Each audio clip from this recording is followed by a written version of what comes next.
Good evening, folks. And I'm hearing double. Testing. There we go. Good evening. Episode 22 plus 14. Episode 36 this week, guys. 36 weeks of shows.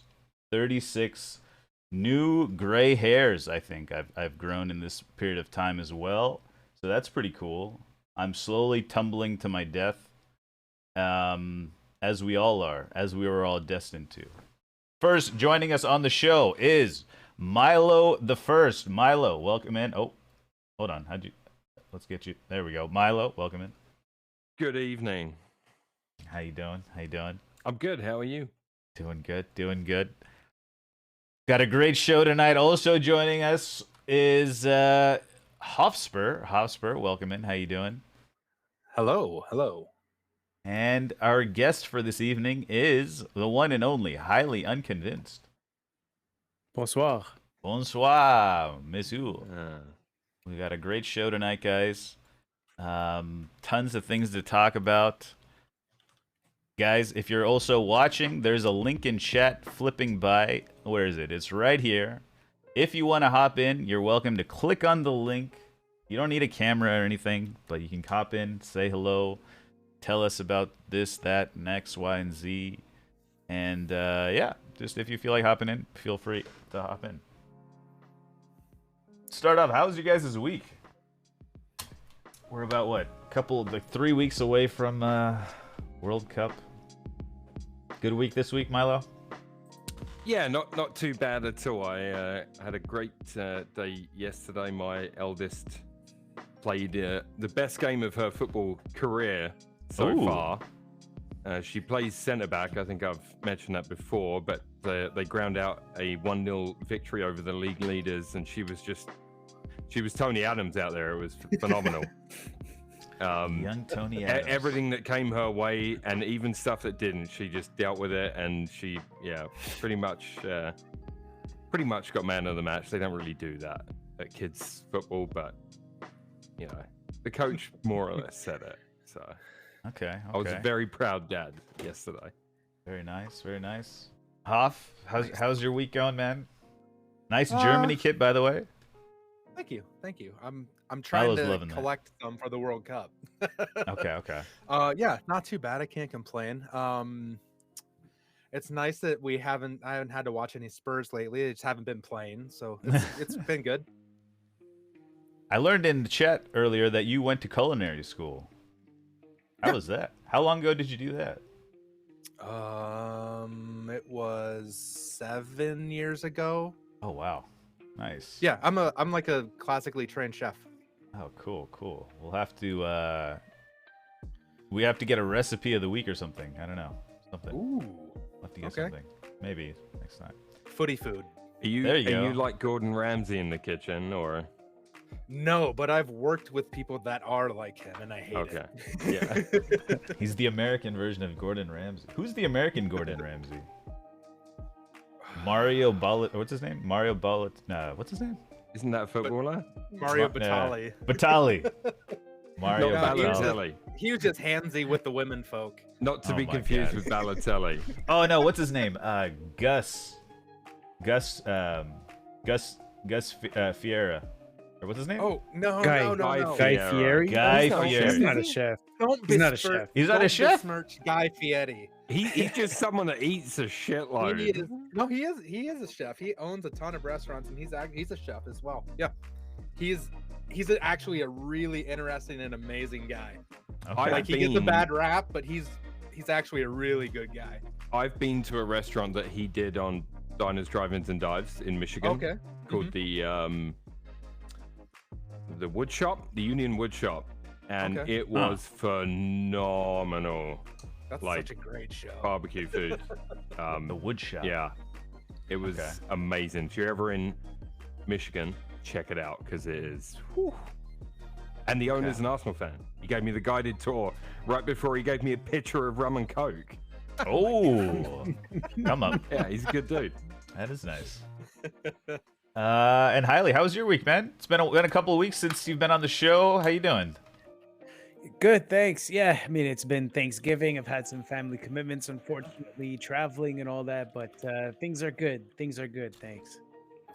Nice, nice. Real quick, just reading some breaking news. Well, as of 6 hours ago, Aston Villa is delighted to announce the appointment of Unai Emery as the club's new head coach. Good evening. We've all seen Unai Emery at Arsenal and also in the Europa League. Milo, from his time at Arsenal, what do you like? What's the first thing you think of when you? Very bad English. Language-wise. Right. You know, anyone that is expecting a clear idea of what he expects out there really is not going to get it. Okay. So that's the first thing. Translators everywhere. Everyone will need one. Right. Honestly, look, Emery came to Arsenal in a really bad moment, right? You're replacing a god at Arsenal. No matter how it ended, Arsene Wenger is going to be getting a statue at the Emirates. I mean, that's, you know, and we probably deserve it. Our most successful manager of all time. Emery had an impossible job at Arsenal. However, you know, he got us to a Europa League final. It's just the way the team played was very confusing. It almost seemed, and I don't know, I joked that it was a language barrier, but it almost seemed to me like something definitely wasn't getting across about the way he wanted to play and the way the team played, because there were inexplicable tactical things happening when he was in charge. Yeah. I mean, most recently he was at. He's leaving Villarreal, by the way, and you know, I saw him in the Europa League. You know, he's just I don't know how many of those he's won. I just off the top of my head, but seems like could you see Villa being one of those? You know, maybe that's the. Is this a manageable step for Villa, becoming a kind of perennial Europa League type of team? Is that maybe that's how I they see think him? the Premier League will spit him up and chew him up, and spit him out again. Honestly, Oh, I don't know. boy. I'd love to hear what these two think of it, because Yeah. I mean, La Liga, you know, anyone can get a job there. Gary Neville got a job there as a manager. True. Gary Neville has a better win rate than I think Steven Gerrard. Yeah. I think that's what it was. Yeah. Any thoughts on Unai Emery, Highly? Not particularly. I think, you know, maybe he'll come in, he'll bring a little bit of momentum, you know, like change of the guard or whatever you call it for like 1 or 2 games. But I think Aston Villa going Aston Villa. Let's put it that way. Oh boy. On paper, their squad's not too bad, don't you think? Or It is nice. It is nice. They invested quite a bit over the summer, you know. So yeah, I think most people were expecting them to be, you know, challenging at least top half. It's not going too well right now. Yeah, Hoff, anything? It was really just from a Villa perspective, it was really interesting to see how they came out firing in their first match. Because then you can say, oh, it's because Gerrard's gone that they're like the chains are off, whatever. I think they have the talent. They're definitely talent-wise, they should be mid-table, maybe slightly higher. And I think Emery is a good tactical mind. It's just like Milo said, it's just a matter of getting his tactics across and having the squad understand them. Absolutely. and I think his record in the Europa League, which is something a lot of people talk about, you know, Arsenal got to the Europa League final under him as well. So I think his style and his ideas work well in a European game, perhaps, but not so much the Premier League. So we'll see. Yeah, we'll see. Reminds me a little bit of Juande Ramos when Spurs hired him, because he from Sevilla when they had won, was it 2 or 3 Europa Leagues or UEFA Cups in a row at that point, and he just couldn't hack it in the Prem, and then he failed up to Real Madrid for a little bit, and then he just kind of bounced around. But it reminds me of him a little bit. The absolute scenes when Emery leads Villa to victory over Arsenal. It's going to be really annoying. Absolutely. And just to pick up something from last week we spoke about, we talked a lot about Ballon d'Or in the beginning of the show, and one thing we didn't really talk much about was Thibaut Courtois, right? He had some choice words to talk about. He says, let me just look up the exact quote. Thibaut Courtois has slammed his Ballon d'Or ranking. I was left fuming. I see the award impossible to win. You know, it's impossible to win for a number one, a goalkeeper. What are you guys' thoughts about, do you think a goalkeeper will win? He says, I see the Ballon d'Or as impossible to win. You win La Liga, you win Champions League, your team wins thanks to your saves, and you finish 7th. At least they created the trophy for best goalkeeper, right? I think the last goalkeeper to win it was Yashin? Lev Yashin, I think. Yeah. Hence, he has his own award now, right? The Lev Yashin award is for the goalkeeper. But Yeah.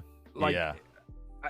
I understand what he's saying, but there's 10 outfield players, there's one goalkeeper. You know, like we all know the goalkeeper is super important.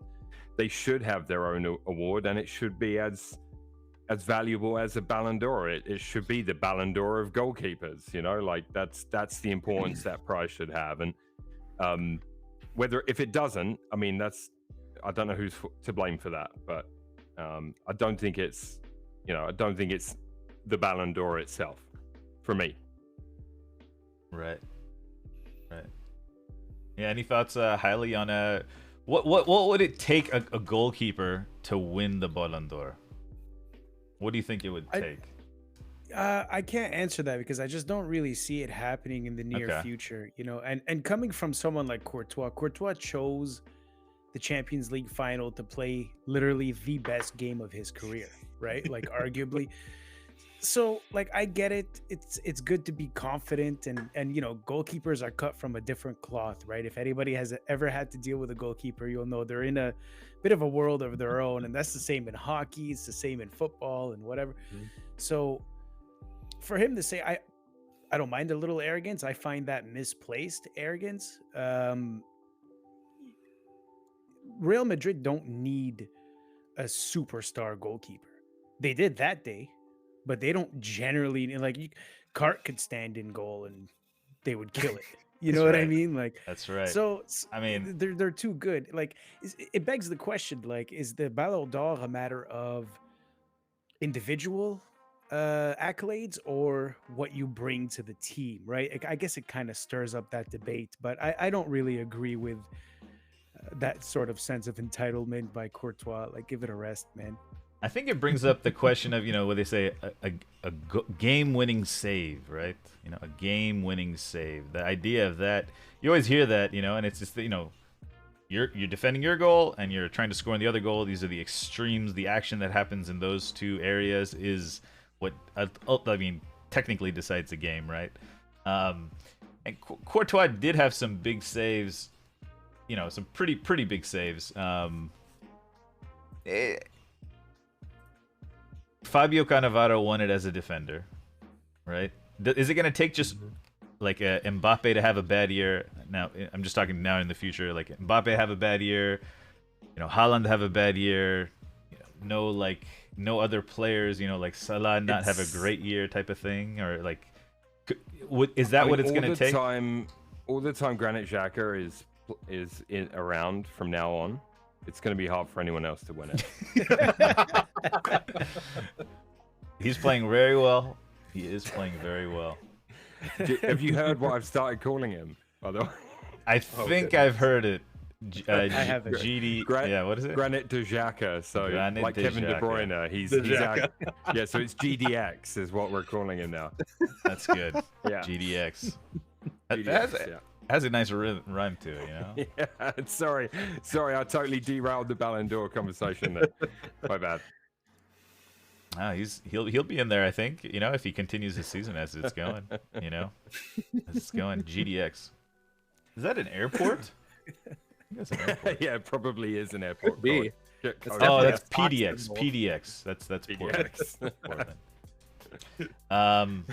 But yeah, let's move into the football, shall we? I mean, I don't think there's any other way to do this. Premier League matches. Let's talk. Well, today, just quickly, let's talk about some of the other games. We had West Ham 2-0 beat Bournemouth today. We had Fulham versus Leeds. Leeds won 3-2.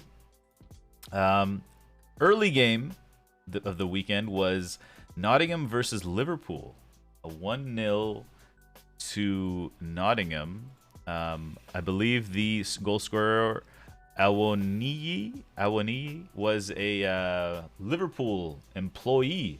You know, he was in the ranks at Liverpool. Didn't really work out for him there. He moved on. Dean Henderson with some big saves, possible man of the match performance. I don't know who won man of the match.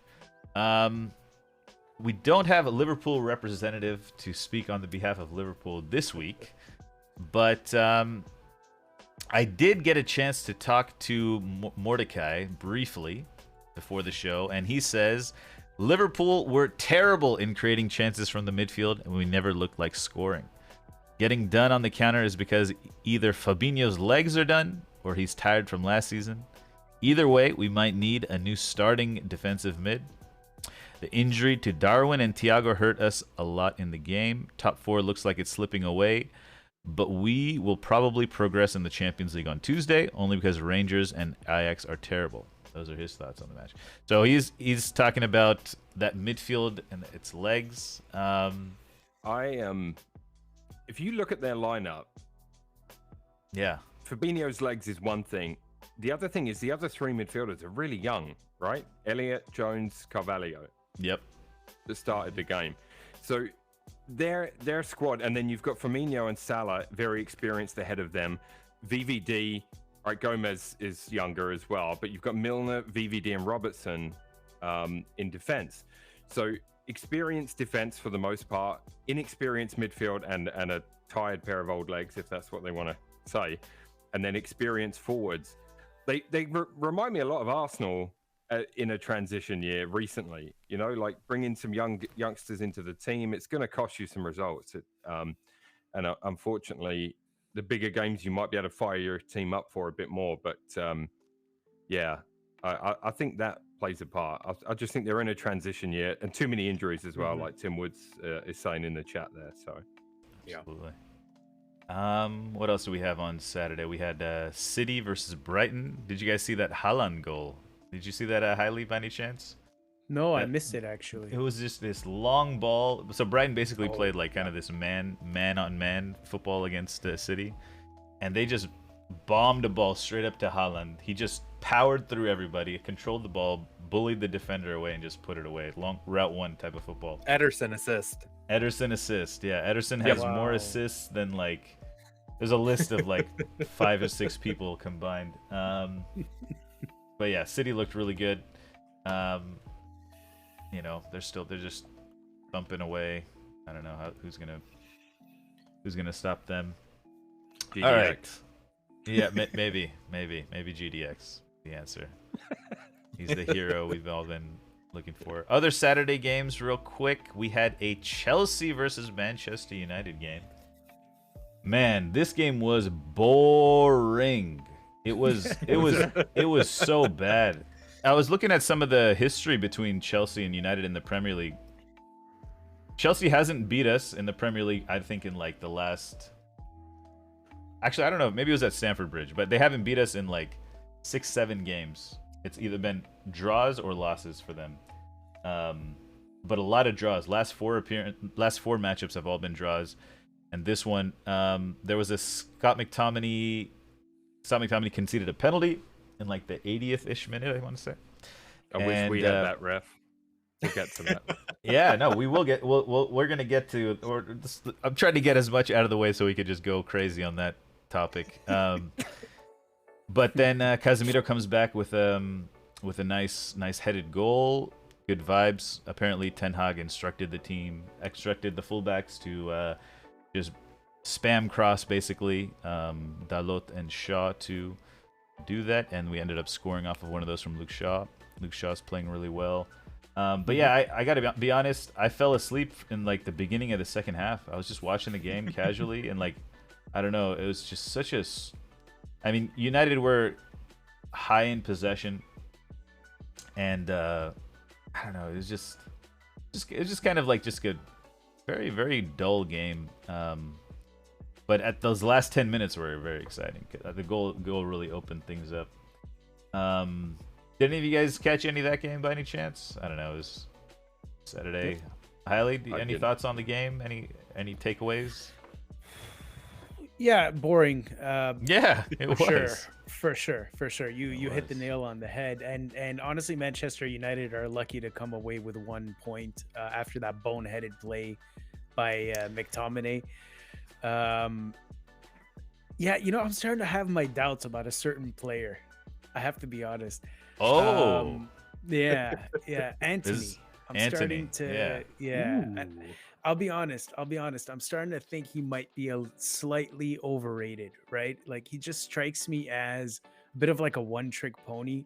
Likes to showboat, hold on to the ball, and then do the same thing he does every single play. Fake to the right, cut to the left. Yeah, see? Yeah. It's the Nicolas Pepe effect. This is what I was saying.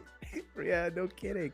And just try to fire it off of his left foot, and that's fine, but then his only other option is to move the ball back, so like it kind of forces the team to get tired out, especially if they're making runs forward, guys like Rashford and whatnot. So I don't know. I'm not feeling I liked what he's got 3 goals and he's contributing, so yes, like he's not a bad player. I just think he's slightly overrated, and I think that game like kind of really solidified that for me. He's definitely, we overpaid for him. I'll give you that 100%. 100%. Yeah. Oh, yeah. Is he overrated? I don't think so. Not yet. But I mean, he's overpriced. Yeah, I agree with that. Everybody's overpriced. Though, yeah, that's true. That's exactly. true. Especially. I love to joke about the Pepe thing because we jokingly brought that up before you signed him or the week you signed him. It was quite amusing to sort of compare the two, and it is just funny when Highly started that, and I was just thinking straight away, it's exactly what Pepe did for us. Like, once a defender, anyone that's playing against him knows he's cutting in on his left. There's no right foot cross coming in, or I'd be very surprised. And I mean, I do think he has a good shot on him, though. I think he has a better shot on him than Pepe.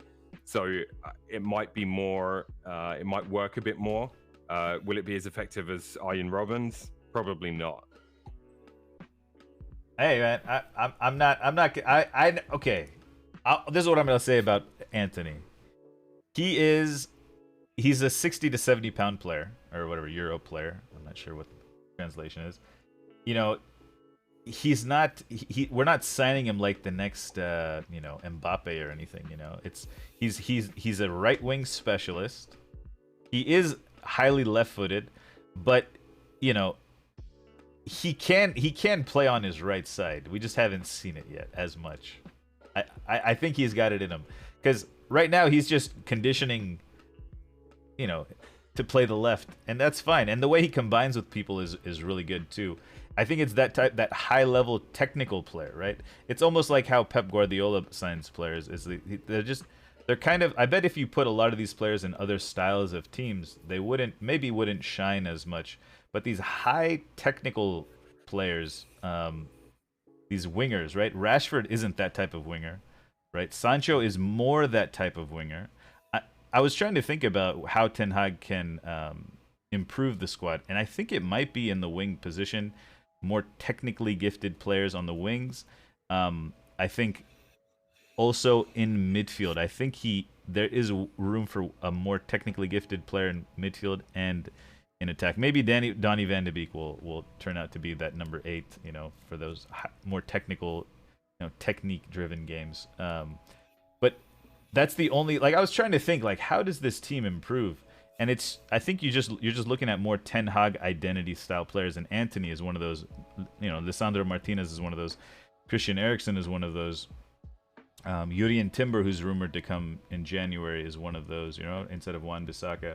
And obviously the striking position is another thing. Another big topic. Speaking of United, that happened last Wednesday.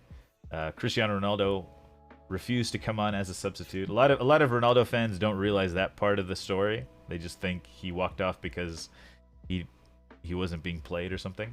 But Ten Hag has said it, and reports have said that he refused to come on as a substitute late on in the game and then walked off. Roy Keane has been saying that United have been extremely disrespectful to Ronaldo. Hoff, I don't know. What do you think about this whole situation? He's been fined. He was dropped for the Chelsea game. He had to train with the under-21s in preparation for the 21 game. What do you think? Well, how do you have Spurs ever had a player like this in this type of situation? Well, I didn't realize that Roy Keane came to his defense. That was a little surprising to me. Yeah. I feel like it'd be the exact opposite, but yeah. Anyways, yeah.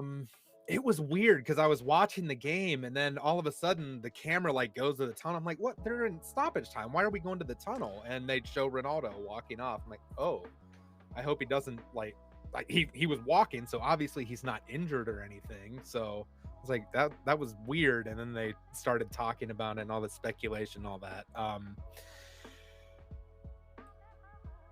And then what to me the strangest part is his Instagram post the next day makes no effort at an apology. He just says, oh, my emotions are running high, I'm emotional, whatever, they got the best of me. Like when he knocked the phone out of the Everton kid's hand. Like, come on, man. I think he's regretting his decision to come back to Man United, and it's just manifesting now that he's not playing and scoring goals. Like I think he tolerated it when he was banging in goals last season and clutch, like a lot of clutch goals, especially in Europe. But now that he's not the center of attention, and I don't think he's doing it to make himself the center of attention necessarily. It's just he's been that guy for so long. I think he's adjusting to not being that guy, and this is kind of how he's going through it. If that makes sense. Gotcha. Yeah.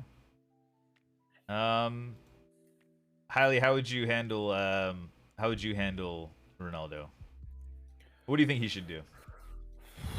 Well, he did want to leave, right? The rumor was he did want to leave, and for some reason Ten Hag didn't allow it, or somebody didn't allow it, or it just didn't happen. Maybe other clubs didn't really want him around. I think Hoff nailed it. There's definitely some regrets, or maybe some denial on Ronaldo's part, right? Like, just accept it, man. You're over the hump. It's over. You know, like, and I think it was one of the who's the pundit, the Neville brother, who's is it Gary Neville? Gary, yeah. Yeah. He was saying, like, listen, it's like a mountain, right? Like 10 years you're at the top and then you start to decline, and you have two options. Either you play for a big club and get reduced minutes and a lot less responsibility, or you go to what he called, and I'm quoting him here, a lesser club where you're the man once again.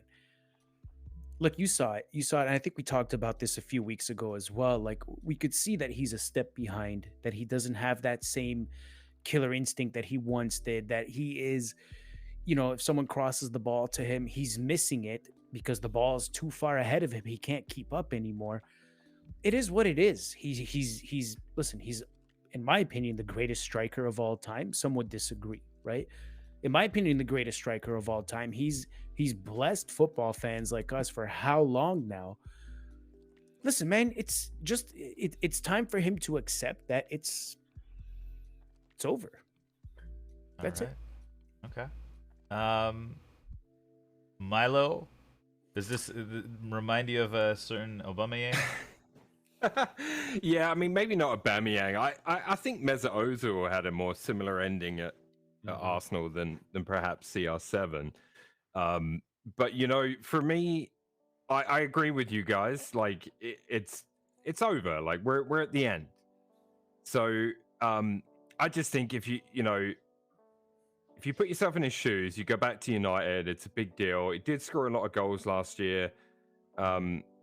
He either hasn't played well enough or hasn't shown what he has to show to be the first choice for Ten Hag, and therefore you got to respect the fans that have adored you since you were 17 years old, and do your job for the club until you can leave with a bit of dignity. I think it's not that his legacy will be tarnished there, because it won't, but at the same time, you know, I'm just like, oh god, dude, like I'm sick of seeing your name now.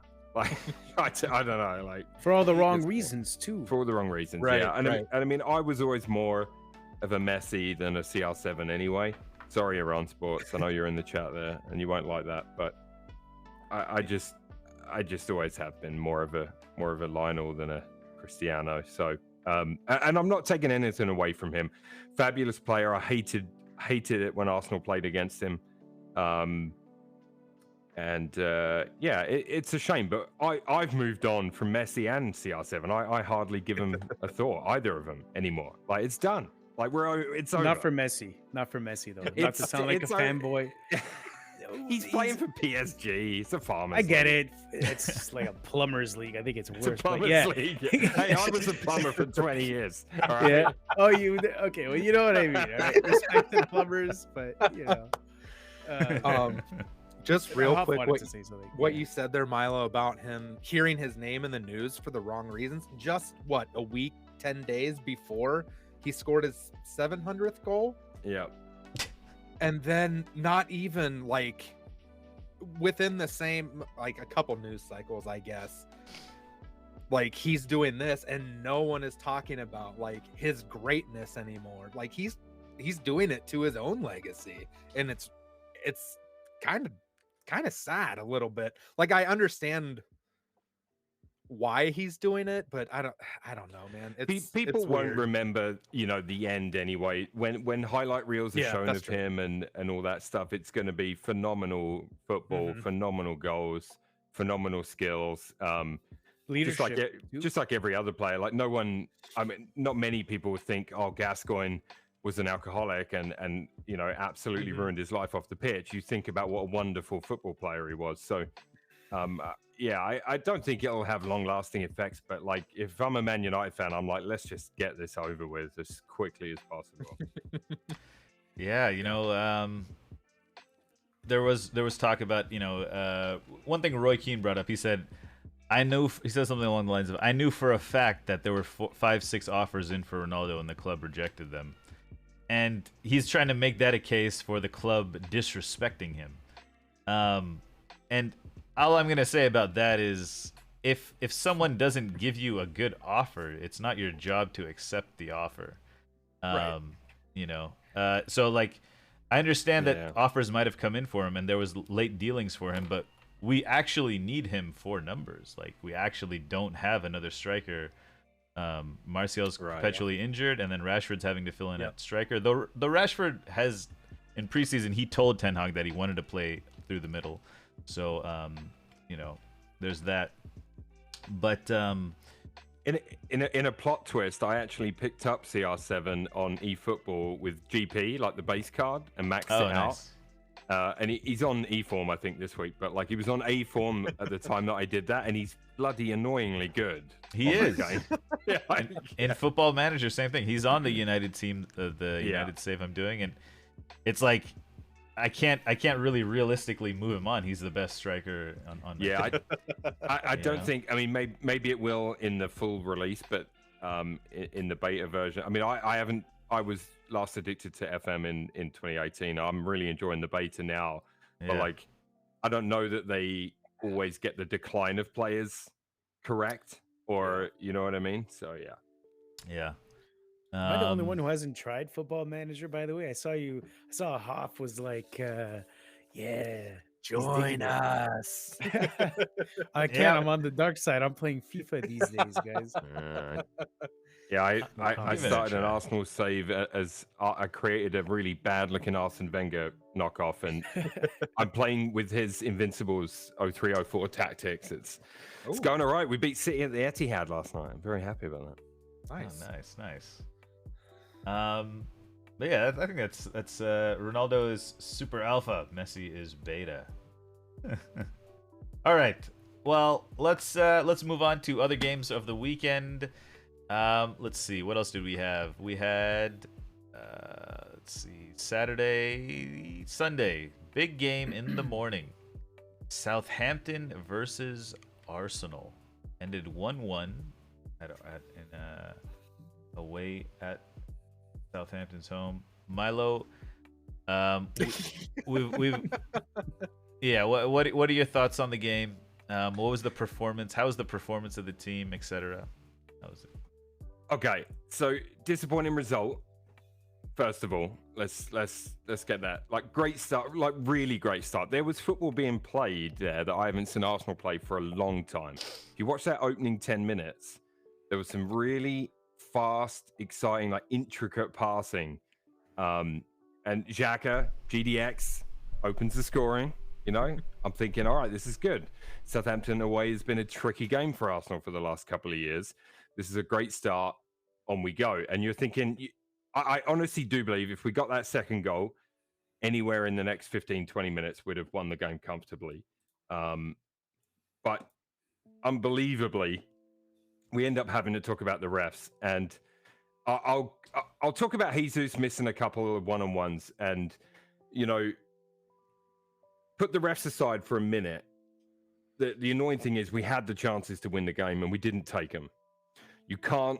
If one thing about the refs has shown us this season, every season, is you can't rely on them for you to get the results you want or the results that you need. You cannot rely on them because the chances that they make the right decisions every time is basically zero. So that's where I'm disappointed in the team, because we had the chances, we didn't take them. Jesus, I'd want my number 9 to score at least one of the two kind of one-on-ones that he had. So he was frustrated with himself for that as well. He said after the game, he said he knows that he missed a couple of chances, but then he also knows we missed chances by not being given those chances by the referee. And Cartwheel, you know, I don't like having to over exaggerate to win penalties and win fouls. I hate that part of the game, to be honest. But you said, you know, it's necessary. It's necessary now, and you know. Saka and Jesus both did go to ground after contact and weren't given anything. I mean, Lianco should have had about 4 yellow cards in that game. If you watch the whole game, I mean, he was a thug basically. And I think there was 2 ironclad penalties for me. Like, you know, it reminded me of. You remember when Wenger had like good technical teams? Maybe Ollie G was up front. Ozil, you know, we had some good football going, but teams would bully us and the refs would allow teams to bully us. And the team got bullied weekly, especially by teams like Stoke and Southampton, right? So it reminded me of that, except now the team doesn't get bullied. So we didn't go on to lose the game. That team doesn't get bullied. Like the Arsenal team now doesn't have that weak mentality, which is fantastic. That's the good news. We didn't lose the game. We still got a point. Yada, yada, yada. But I still think it's 2 points dropped on the day. And then, I mean, we talk about the standard of refereeing, but yeah, I mean, if you look at that, I mean, there's a couple of ironclad penalties for me. I think at the end of the day, yeah, I was more like, well, there's nothing I can do about it, can I? You know, there's nothing we can do about it. We complain about the refs every week and nothing changes. So, and it's not just in Arsenal's games. It's not just in, not just for Jesus or Saka or whatever, but you know, watching that game, there's 2 incidents for me. One of them especially, arms wrapped around Jesus, dumped him to the ground. I mean, it's a penalty every day of the week. And Keith Hackett, who I never liked as a ref, he's now a former ref and a pundit or whatever. You know, he said that's a penalty all day long. So. And there was one I saw on Twitter. There's I think his name's Dermot Gallagher. Yeah. On Sky, they do some refs watch thing. And he was talking about the penalty, and you know what he said? He said, "I backed the referee on that decision." You know, this is a problem because that's the mentality of the VAR. I backed the referee in this situation, and it's just like having 2 on-field referees at that point. What is the whole point of the video should be to see the contact. You know, Is it a foul or is it not? That's it. That's it. There should be nothing more. Yeah. It's not this. You know, I support the on-field referee. You know, Yeah. his decision. I have to. You know, if I think it's 60% a foul, but the referee is 80% sure it's a foul. You know, I don't know, some sort of. You know, if I thought it was a 100% a foul, then I could make a case for this and that. You know, I don't know. I just think there's a big problem in the way the law is. I'm waving at NLBMF, by the way, not you, Cart. Just so you know. No, you're good. You're good. I'm still recovering from the other week. You know, I'm not ready to go into it too hard. You know, it's the one extreme to the other for me as well. Like literally a week ago, we're talking about a referee that sent off Gabriel, looked at the VAR, like they said, no, you need to look at this. He goes and looks at it and he rescinds the red card on the field, downgrades it to a yellow, doesn't give the penalty and gives the free kick the other way. Like that is the exact extreme opposite of what we're talking about here. You know what I mean? Like that's a ref that is actually, I don't care if I'm wrong. Yeah. Like this is literally saying I was wrong on the field. Yeah. I've been shown that I'm wrong and I'm going to make the right call. Whereas in that game, the VAR guy was like, nah, you're fine. Like it just doesn't make any sense. Like the VAR guy, his job should be watch that clip. Was it a foul? Yes or no? If it's yes, then bam, there's your decision. If it's no, bam, there's your decision. Like it's just, and you can watch it. NLBMF. I don't know what you were watching, mate. There was 2 clear penalties for us, in my opinion, and that doesn't mean it would have been a win. I'm not saying we would have scored both the penalties. It's just 2 opportunities we were denied to win the game. Right. And just general thoughts. I don't know if you guys, Hoff and Highly, if you guys saw those refereeing decisions. General thoughts on how can we improve refereeing and VAR, and specifically in the Arsenal game. I don't know if you saw any of those foul on Jesus and the yellow card to Saka that was given. I don't know if your general thoughts about that, Hoff. I don't know. I didn't see the penalty decisions. I did see Lianco being a thug, and he has that Eastern European mafia vibe, anyways. So, yeah. I'd love to have him on our team. Oh yeah, that's the kind of guy. Like, oh, he's an asshole, but he's our asshole. How is VAR not taking a look at punches to the back, hands to the throat of a child, basically? Like he had his hands around was it Saka, I think, or Nketiah? It was Nketiah late in the game. Yeah, Nketiah had only been on the field 2 minutes. It's not like he could have wound him up that bad. Right. You know what I mean? Like that was just, to me, it's inexcusable that those kind of things go unpunished when you can get sent off for something absolutely not even close to that. Do you know what I mean?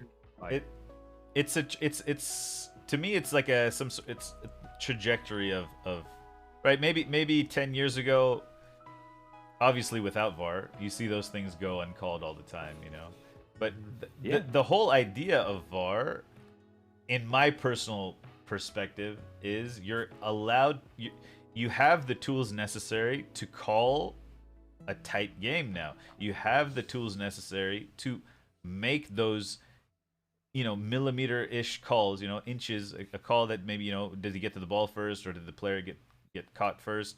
You can make those decisions now with VAR. But if you don't implement them, it's useless. If you don't use VAR the way it's supposed to be used, don't use it at all.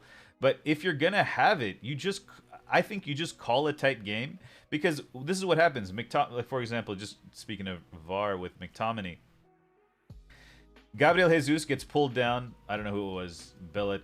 I don't know who the center back was. It was very similar. But it's pretty much the same thing. McTominay does that, and we've talked about it. McTominay does that all the time, and he gets away with it. So he does it. He does it again. Then boom, it just takes one time. The VAR calls it, and it just correctly calls it. But you see that contact happen at least once a game. We all know that those defenders should have their arms behind their back or down by their side. They should never have their arms anywhere else. Remember? That's also true. But I'm saying when he's trying to pull down a player Right? Like if you're gonna pull down a player and get away with it 9 times out of 10, you're gonna do it again, right? That's the point. You are training the player's relationship with the ref to do action A, right? Action B, which is don't play physical at all, doesn't get it doesn't get, you don't get punished for doing action A, which is extra contact, put an elbow in, here and there, rough them up. You don't get called for that. You're going to continue doing that because, defenders are stronger generally versus, technical players who are weaker. You elbow them in the ribs. They feel a little injury. They slow down a little bit. They give you a little more space, bit more space when going in for 50-50s. And if the refs don't punish that action, I know it's soft, but if you don't punish that action consistently, you're going to see that behavior from players consistently.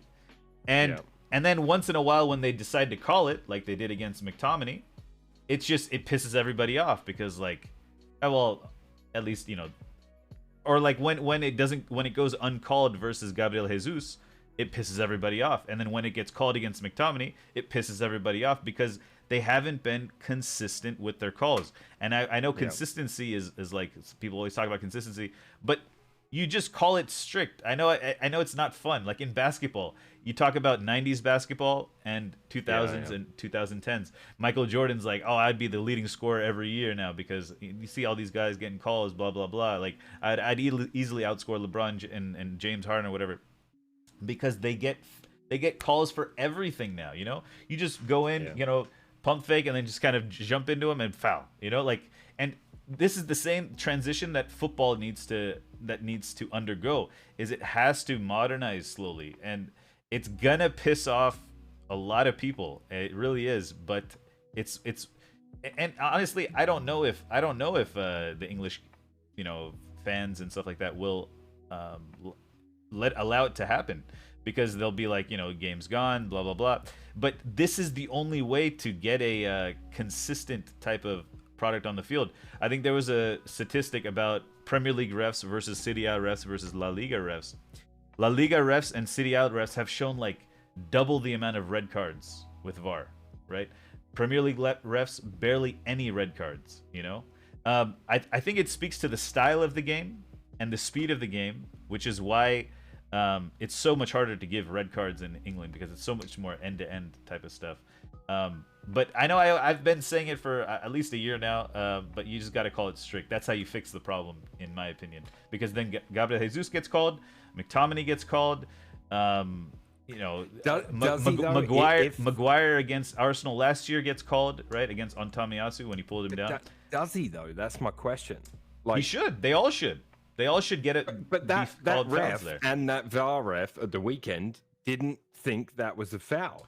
Right, whereas the VAR, the ref in the McTominay game did. So even if you call them strict, if they still don't think it's a foul, like what will make them call it? The on-field ref did not think. I would assume he didn't see the full contact there, but with VAR, that needs to be called. That's the point, right? Like, and and the other thing I always talk about with the refs is Arsenal was 1-up at the time of that Gabriel Jesus situation, right? I always feel like the refs don't want to ruin the occasion, right? They don't want to ruin the occasion and show a red card in the 10th minute.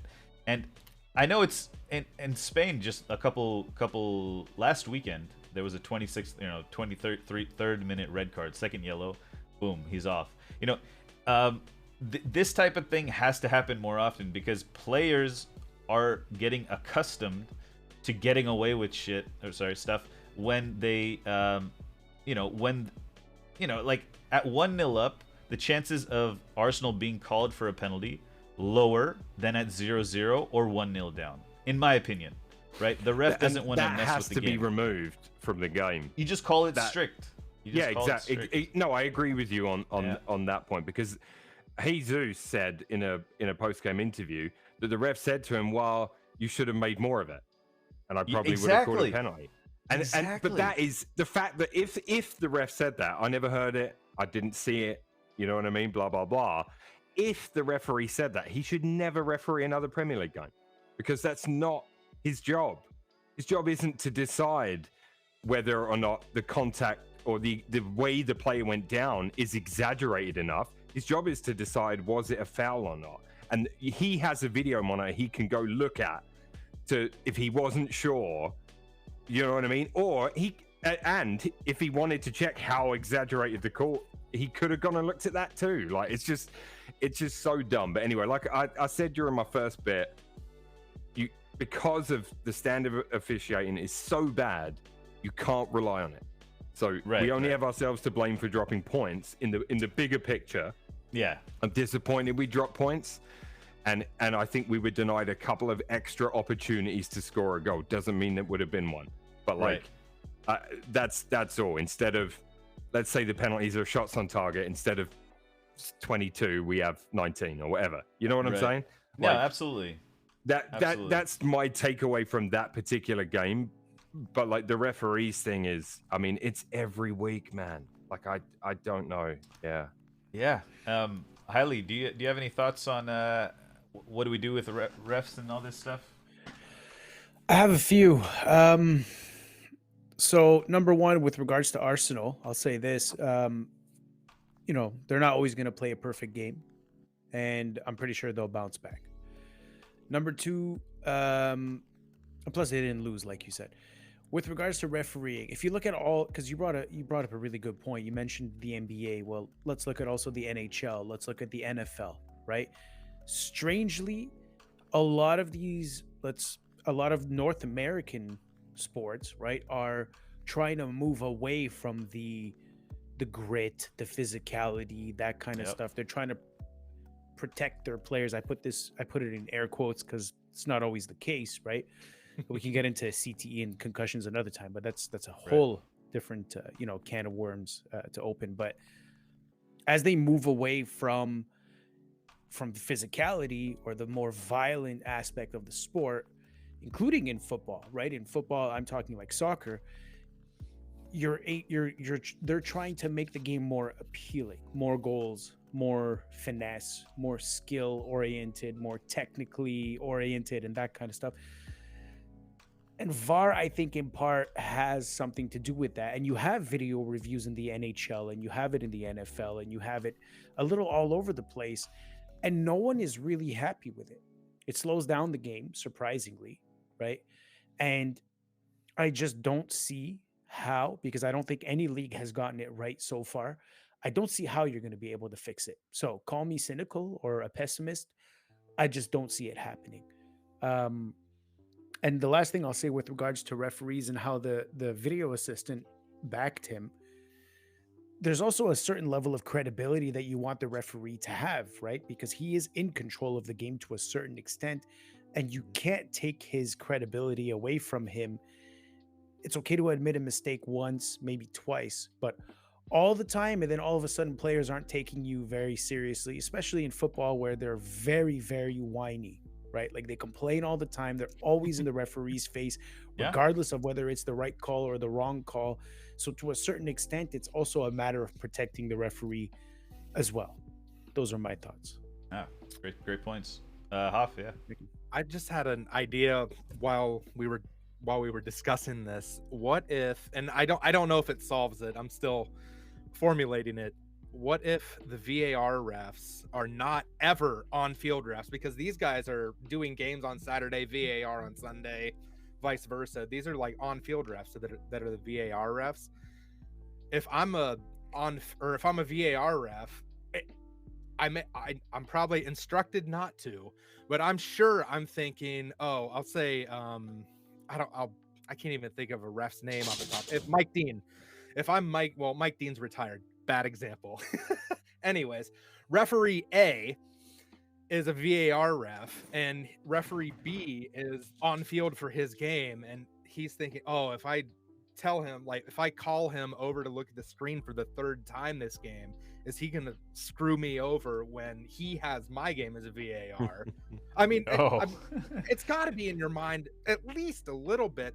Why not have full-time VAR only officials? Like they go through the same accreditation as an on-field official, but all they do is VAR, so there's no overlap. Like they aren't officiating. They aren't the head official for a Manchester derby, and then they're doing VAR for Chelsea Palace the next day.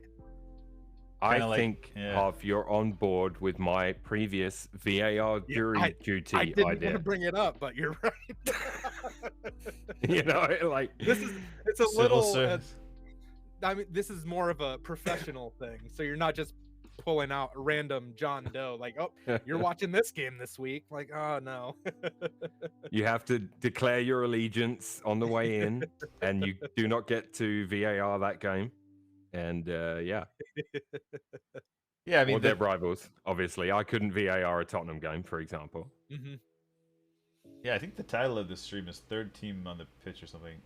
Like, it really does feel that way. You're talking about like, you know, in elementary school when you trade papers and you grade each other's papers type of thing, right? Like, I'll go easy on you if you go easy on me. Right, right. Like, I could see a bit of that. I do think that they are trying to protect things. We talked about it, I think, in preseason before the season started, about how the referees at the highest level affects the grassroots referees, and I think speaking to Highly's point about, you know, you want the referee to stay with some, you know, keep his credibility. I think I think that is the most important thing here, right? You know, that you got to keep their confidence in the referee. You got to keep the referee's decision is final.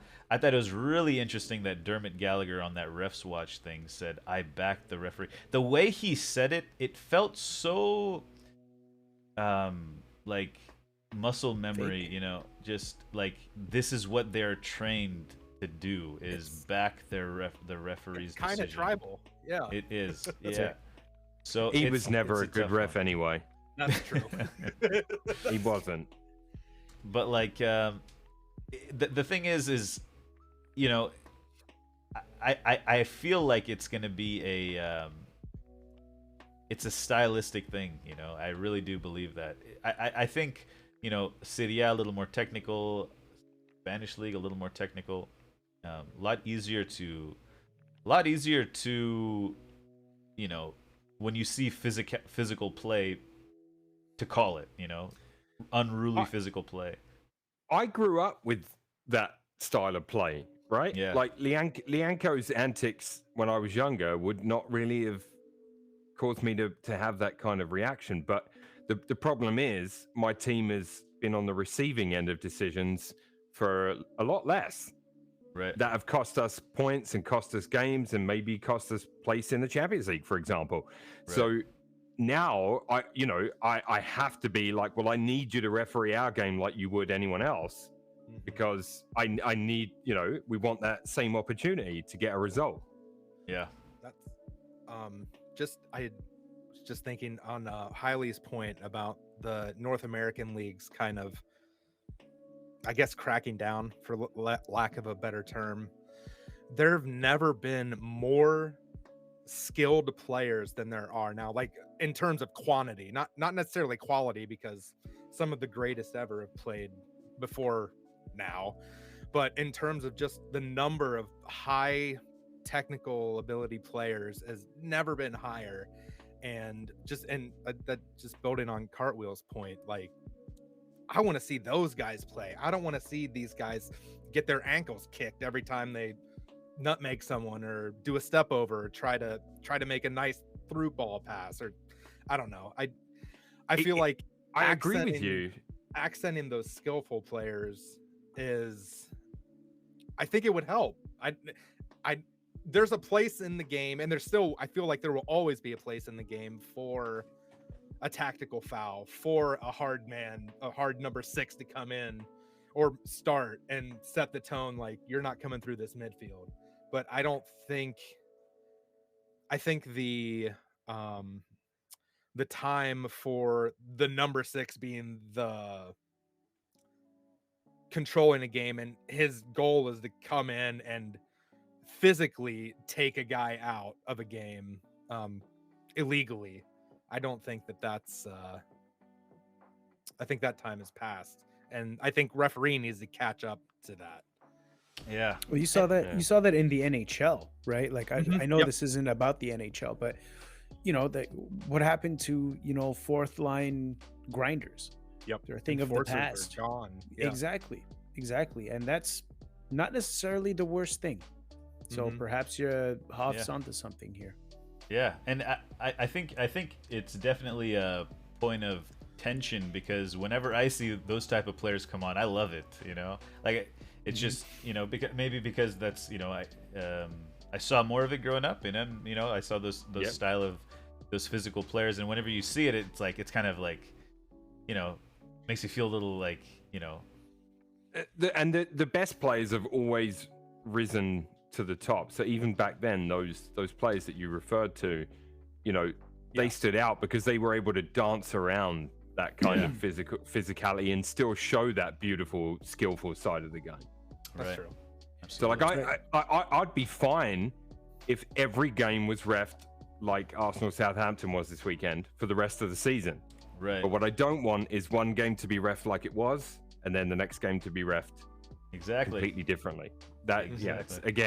it's the inconsistency thing. And you can't. There's really no way to do that, right? Because Yeah. maybe one ref calls that Gabriel Jesus penalty, and And another ref doesn't. we just keep going round in a circle. and then it's just so like you just gotta call them all. Like that's all. That's the only way with so many replays. Like I don't know.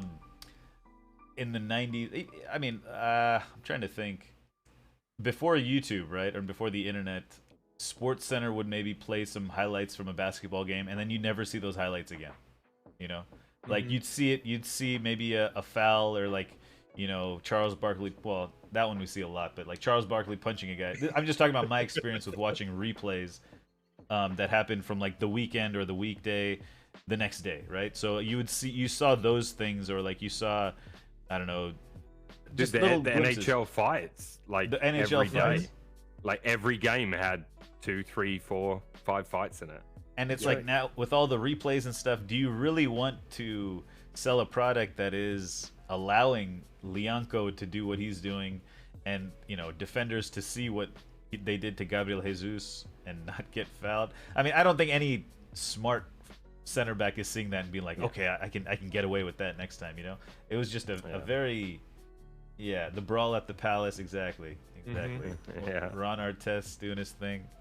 But yeah, it's just interesting. I don't know. I think Serie A, they announced a couple weeks ago that they saw the semi-automated offside system that they're going to use in the World Cup and in the Champions League, and they said after the World Cup we're implementing it.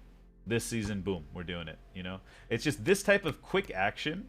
It feels like there's like, it's almost like the English fans still hold the like okay, I'm not gonna get into that. Go on, keep going, Kat. Yeah, I'm kind of It's like interested now. it's like they still like they still hold a random bloodline that wears a crown in high esteem. It's like Oh god. it's like there's like this sort of like traditional Yeah, but like, there's a tradition. Here's a ref that none of us would have argued with ever. Pierluigi Collina, right? Every English fan respects him as a ref. Like the answer clearly is to clone Collina and only have Collinas as the referees for world football. and That's couple Howard Webbs. No, fuck Howard Webb. It's just Collina, all the time. Scary as shit. Like it's just Collina. Like everywhere you look, every VAR official, every linesman, every ref looks and behaves like Collina. Football would be fixed. Bam. Yeah. Secretly, I'm a genius if you think about it. VAR duty or clone Collina. I'm pretty sure those are the best two ideas. If it could happen, I mean, the Queen cloned her corgis, right? Didn't she? Oh god, you're obsessed with the Queen, dude. I Can started point watching The out? Crown the other day. Oh god, that's Yeah. two things. that should I get never it now. I get it now. That's a disaster. No. But it's just there's just sense of like, you like, just obviously the ESL is a wild idea, right? The ESL and the outrage towards that was totally warranted in my opinion. But it's like, just the thought of like big steps in the game is like something that is slowly becoming inconceivable. Like the idea that we can make these drastic changes that will, kind of advance the game in certain respects just feels like it's going to be real tough to do in Britain or in the English league. Like the way, I mean, not saying obviously other leagues have massive problems. Champions League, we've had massive, horrible refereeing displays as well. I think City had a weird one a couple of weeks ago against Copenhagen. I mean, it's still your favorite. It's still your favorite league to watch, and if that's part of that is because British football fans are keeping it somewhat the way it is. I mean, it's not a bad thing. You will watch it every week. That's an interesting point. Why do you think we watch the Premier League more than other leagues? I think I know my reason. Hoff? I mean, I was born into it, so I can't. Yeah, yours makes your reason. I know my reason, and I can guess on the reason for the majority of American fans. Right. And it's not the same reason. Oh, okay. My reason isn't the same reason. No. No, What? I think my reason is just because I was following American players in Europe and just happened to stick on a team that had some, but I think I may be way off, but I've always wondered I'm glad you brought this up. I think the reason that it is so it's the most popular for American fans is because of the language. Yeah, I think to me that's it. It's language. I don't want to learn French to watch Ligue 1 and really understand it. Or just however it was broadcast to me. It was there was Gold TV, so we had like Ray Hudson doing Barcelona and Madrid. So you get a bit of that, but you don't really get too far into the rest of the league, because they mainly just showed those two teams, and those teams had the big names as well. And then England had the big names as well. Further, more throughout the teams, big names, and then the odd American there everywhere, and then the language. You could follow press conferences, you could follow interviews. A lot of that stuff was all in English. For better, I don't know. I think a lot of it as well, and maybe not for you guys, but like from other people I've talked to, maybe across Europe, like even people in Spain, in France, not so much Germany. I kind of stayed away from Germany for obvious reasons, but like, when you talk to them as well, it's like there was definitely something about English football through the 80s, through the 70s, 80s, the hooligan era that comes into it a little bit as well. The fanaticism, the fact that England is so small and there are so many teams, like literally so close together, and the fact that the accent in this part of England, an hour away, the accent is completely different, and it's a completely different army. It's almost like armies of fans, and it's so. Do you know what I mean? Like, I really feel like that side of it has been more so in England. Maybe South America has it too, because I've not been. I've seen lots. You know what I mean? I'm sure anyone that's into South American football could probably relate to that. But I think that's a lot of the allure of English football, at least at one point. Now, now it's the televised and it's reached it's a whole different game now. The whole thing is completely different to then. But I feel like that has a lot to do with it as well, at least for a certain generation of people anyway. Yeah, definitely. Yeah, there's I mean, I think as well with other leagues, there's they have their own uniqueness. England definitely has that. I think that's definitely the passion, like I remember listening to Tim Vickery when I was a kid, and he would talk about how, like, in British football, like the fans, right, the energy of the stand would just like on corner kicks and free kicks, they would almost like try to pull the ball into the net with their the force of their cheering. Like the passion of the fans was always a big thing. I wish I could had a time machine. I would do a wrap up field trip to a game in the early 90s. Oh yeah, in London. The full day though. Going out for a breakfast at the cafe, and then going to the pub and meeting the lads and getting the singing started, and then walking down to the ground all singing, and then watching the game and on the terraces and all that stuff. You know what I mean? Like there's something really, really special about that just isn't there anymore. It is, but it's just not the same. Yeah. Or I'm just an old fart. as that. No, Too. no. Yeah, This is the highly. problem. People are doing this instead of watching the Right. game. Yeah. You know, Yeah. sadly. True. Concerts and everything, all that stuff. Yeah. Safer, cheaper. Yeah. Yeah. Highly, well, you're pretty you're a worldly man. You know, you follow a lot of different leagues and stuff. Any reason why you think is it the language thing that kind of makes it the most popular maybe in our region? Because I know in obviously in Latin America or South America, Barca, La Liga is huge. I mean, they still love English league too, but they love Madrid and Barcelona and. It's hard to say. So I live in the French part of Canada, right? So it's all about the Montreal Canadiens here. It's a bit of a melting pot where I live. So there are a lot of there's a pretty significant Middle Eastern community. There is a pretty significant African community. There's European, it's a melting pot. It's very multicultural here. So I think what happens is obviously a lot of people who do come to Quebec, for example, have a tendency to bring their roots along with them, right? If you give you an example, I'm Egyptian. Do I like Mo Salah? Yeah, of course I like Mo Salah, right? And so does every other Egyptian and their mothers. You know what I mean? That's just the way it is. So there is a sense of a communal, let's call it sort of belonging. But with regards to the English league itself, I believe that it's a matter of acceptance. Hold. Something just went crazy. I don't know whose mic it is. I think it was Highly's. Okay. There's still it's like it's looking to emerge. Hold on.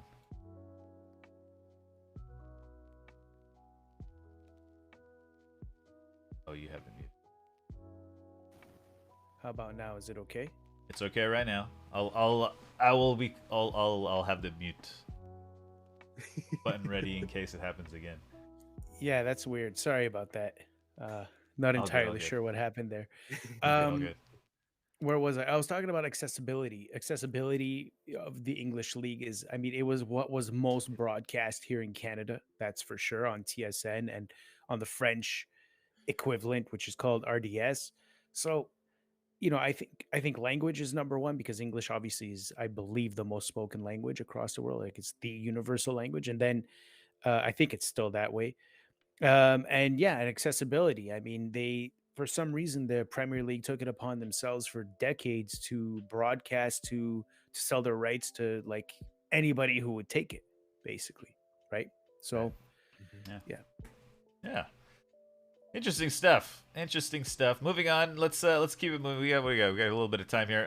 Leicester won 4-0. Other matches, just hop back to Premier League. Other match big on Sunday was the Tottenham Newcastle game. Newcastle putting together a couple good performances. Callum Wilson netting and Almiron scoring again. He's got to be in the Golden Boot race. Then Harry Kane scoring as well. Hoff, general thoughts on what's going on with Conte, man? It's coming under a lot of flack. Just injuries. I mean, not just injuries. Injuries are a big part of it. Højbjerg was a big miss, I think. Skip came in and did pretty well. It was his first start this season. But Højbjerg's been our best player this season, hands down. He's been incredible. So he was a big miss in the midfield. And he just give you that extra little bit that Skip doesn't. I think if Skip got a run of games, he could probably be comparable. But yeah, Højbjerg's been great, and Kulusevski's our probably most creative player, I would say, and he might not be back until after the World Cup. Who knows when he'll be back. So yeah, it's tactically, I don't really mind. I've said it before, I don't care how we win as long as we do win. if the other team has 99% possession and don't score, and we score with the 1% possession, great, 3 points next. So yeah, so tactics don't bother me. I don't think that we have the players to fit, or I'm sorry, not necessarily the players and the depth to play how Conte wants to exactly. This is kind of like Conte light, I feel. Because at Chelsea, um it's a similar style to what he had. I mean, not similar style, it's the same style, but you have that his Chelsea's squad just had better quality and better depth. So yeah, and I gotta believe the man. He said 2 to 3 windows. So yeah, that's that's what it is.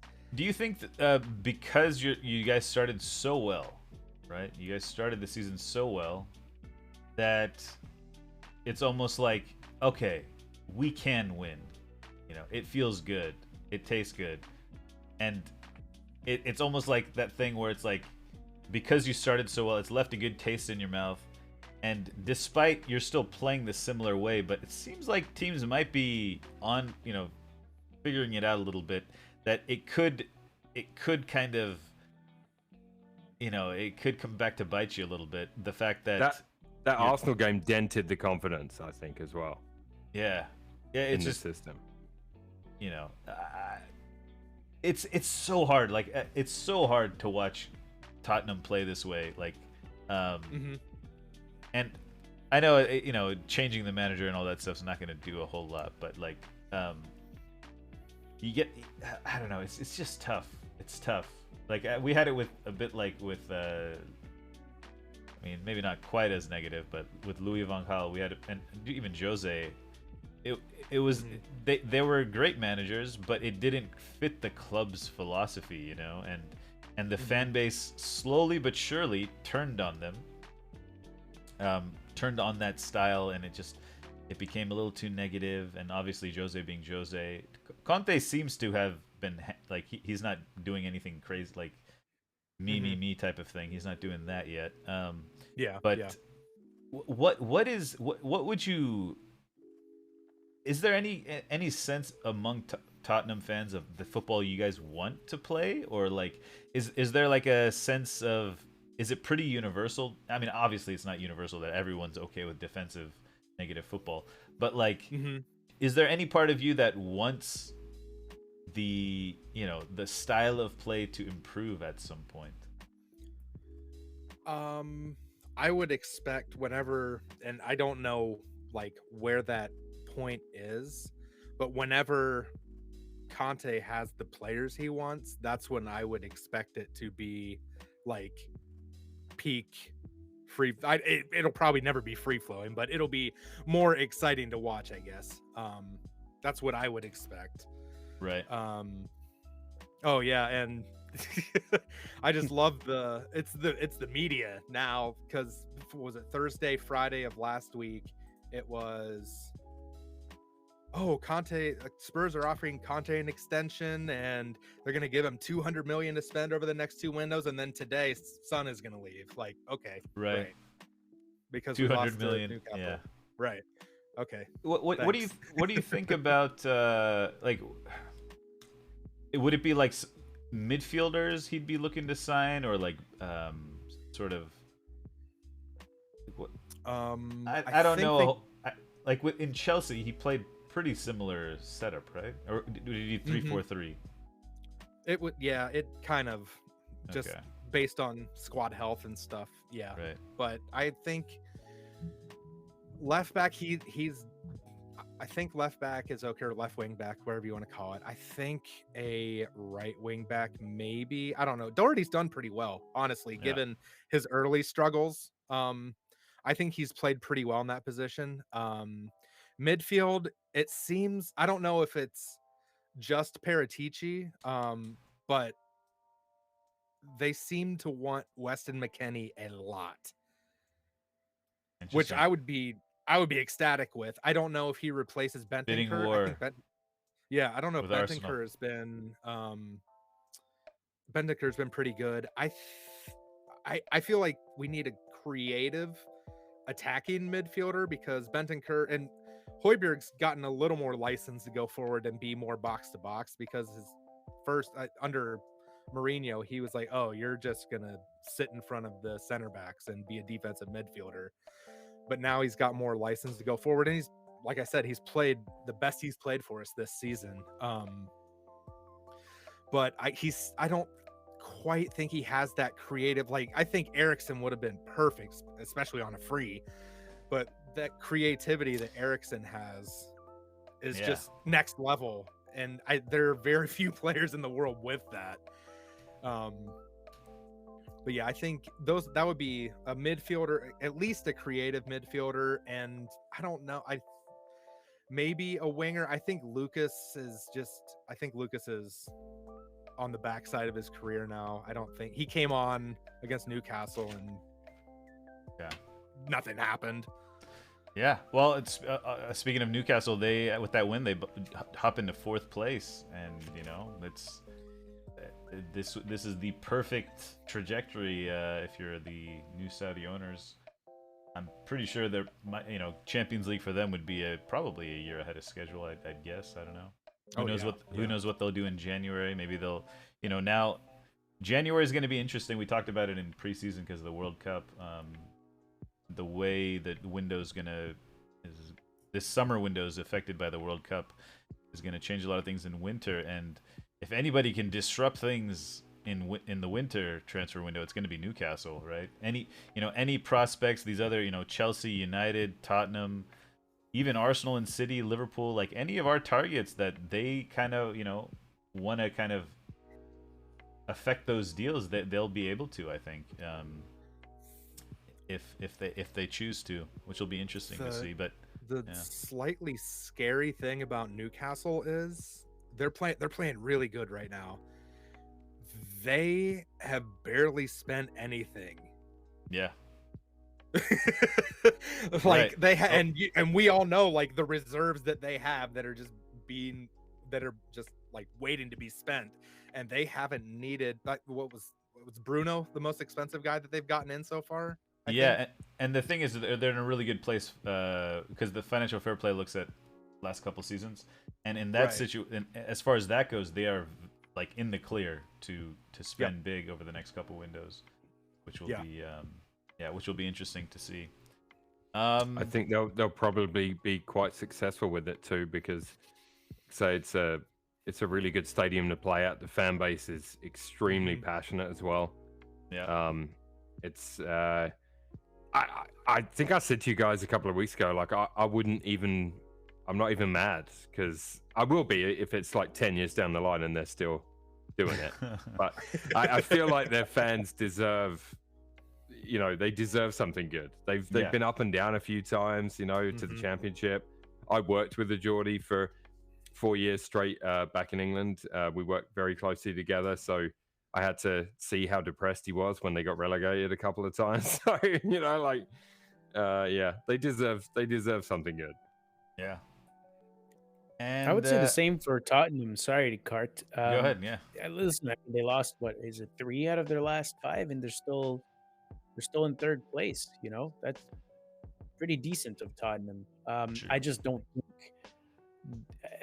that style of football is suited for the Premier League. The most successful Premier League teams press. They press often and constantly and high up the pitch. And I just, you can't park the bus at minute 12. It's like Hoff says, though. If it gets the job done, would you not do it, Highly? Yeah, if it ain't broke, don't fix it. But you need a slight adjustment at this point. Yeah. That's what I think. It reminds me of Southgate, Hoff, Like, it's the same kind of thing. Like, I'm gonna I will not enjoy England's football the same way some people don't enjoy Tottenham.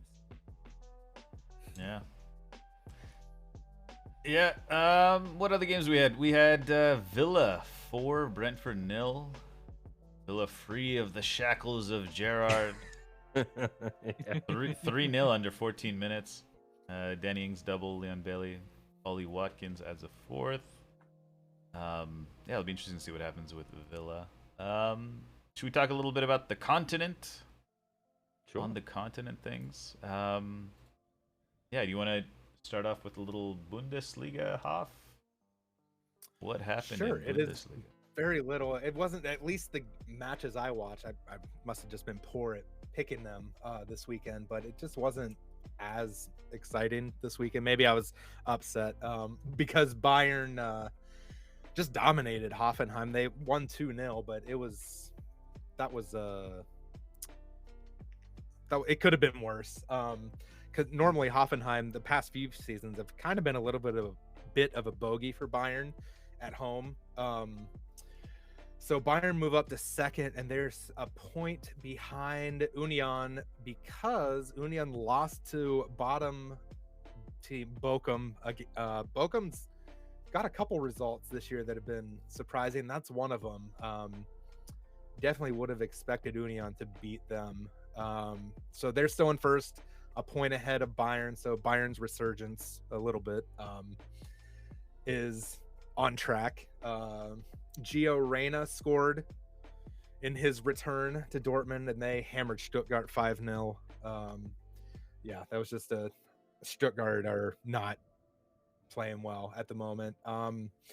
Eintracht Frankfurt beat Gladbach 3-1, so they're in the top four now, in fourth place. They're pushing for that Champions League spot. The match of the week for me was Leipzig Augsburg. Yeah. Augsburg went up 3-0, and Leipzig came back to draw 3-3 with a goal in the 89th and a goal in the 90th. It was a nuts finish. Yeah. I'm really happy for Marco Rose. I think he's a good manager. I hope he pulls Leipzig further up towards the European spots. Absolutely. Yeah, that was a crazy game. So yeah, that was Germany. Yeah, that was a crazy finish there. I'll just quickly go over some La Liga. I kind of looked at the top three matches, top three teams matches. So we had Real Madrid playing Sevilla under Sampaoli. Modric scores early on, beautiful goal, set up by Vinicius, and then Lamela answers back, and then it's just a battle. Sevilla could have got something out of it, but in the end, Madrid. Lucas scores, and Federico Valverde again scores from outside the box for Madrid, and they continue at the top. Yeah, Valverde is like he's having a great season. He's having a really good season. He's having he's doing really well. He made it. Yeah. Yeah. And then Barcelona brushed aside Atletico Bilbao 4-0. Ousmane Dembele had an amazing game. They are in second place. Lewandowski scores again, and it's just you just wonder why they can't perform in the Champions League when they play so well sometimes in La Liga. I don't know exactly why. Maybe it's the competition, probably. And Atletico Madrid beat Betis 2-1. Griezmann with a double.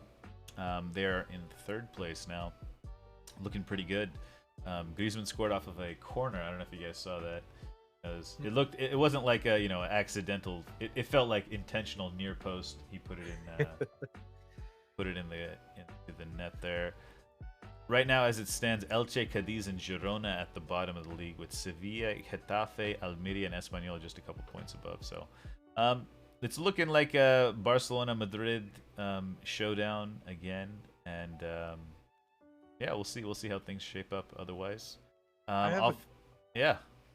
Well, I just had a quick Griezmann question for you. Is he playing more than his standard six now that they figured out the fee and everything? Yeah, they signed him. I think it was 30 million. So yeah, it's official now. They signed him. Okay, so they're not like, oh, it's 62nd minute, get on there. Exactly. They're not doing that anymore. Okay. Other small game, other small result, not small game. Porto played Benfica, top of the table clash in Portugal. Portugal, I think, got a red card. Another league that does refereeing correct is Portugal. They call it tight. They call it often. No, there's not a lot of like, you know, and what that does also, just to go back to that, it, you know, protesting towards the referee doesn't happen as often there as well because they do it right, and the players respect the decision for the most part. But yeah, so that was the top of the table clash. Benfica came out on top. They're still on top of the league. City A, Milo. Yeah.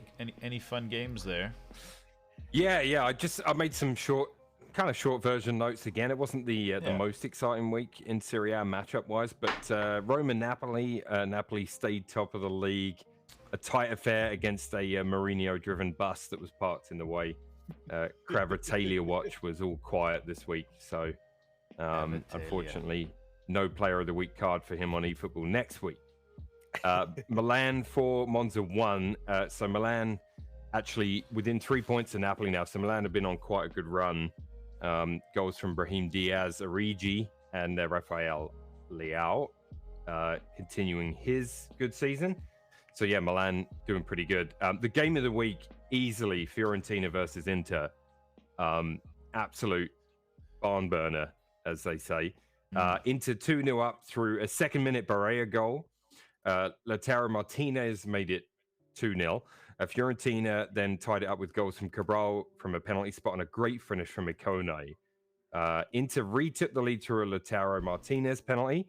Then Fiorentina tied it up again in the 90th minute through Luka Jovic. And then Mkhitaryan wins it for Inter in the 95th minute. Oof, I got to watch those highlights. Absolute crazy game. Inter up to 7th, 8 points off top spot. And then elsewhere, Atalanta finally lost. Those of you that were following that invincible attempt, unfortunately, they got their first loss of the season. They're fourth now. They lost to the team that jumped them in the table. So Lazio beat them 2-0.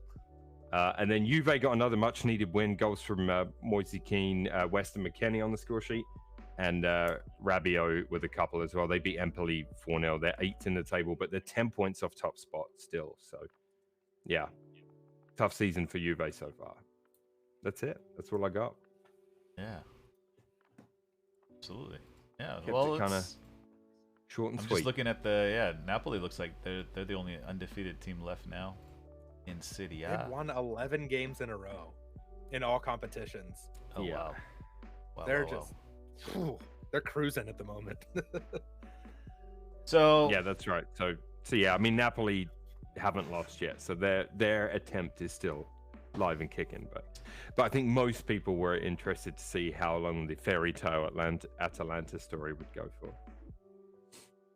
Oh yeah, MLS playoffs. That's true. Good. Thank you for bringing that up, Tim. LA Galaxy versus LAFC was last Tuesday or something, Thursday. The end of that game was pretty fun. If you ever get a chance to watch the highlights, it was 3-2. LAFC won late on. I think it was last Sunday actually. Was it? Or yeah, I can't remember.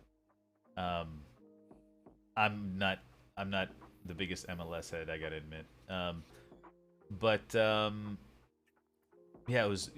I think it was 1-1 for. No, it was 2-0 for a while.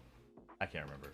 Anyways, Galaxy tied it up late on, and then in the 90th something minute, LAFC won it, and they move on to the next round. No Gareth Bale anywhere to be seen.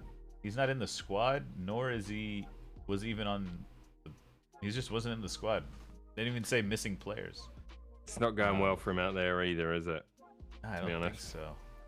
I don't think so. But let's see. I'm gonna look at the playoffs for all the MLS fans watching. I'm gonna look at it right now. Let's see. Can you All right, mention CF Montreal, please? CF Montreal lost to the New York City. What are they? The Knickerbockers? I don't know what they are. Do they have a fan? NYCFC. Oh, just New York FC. City.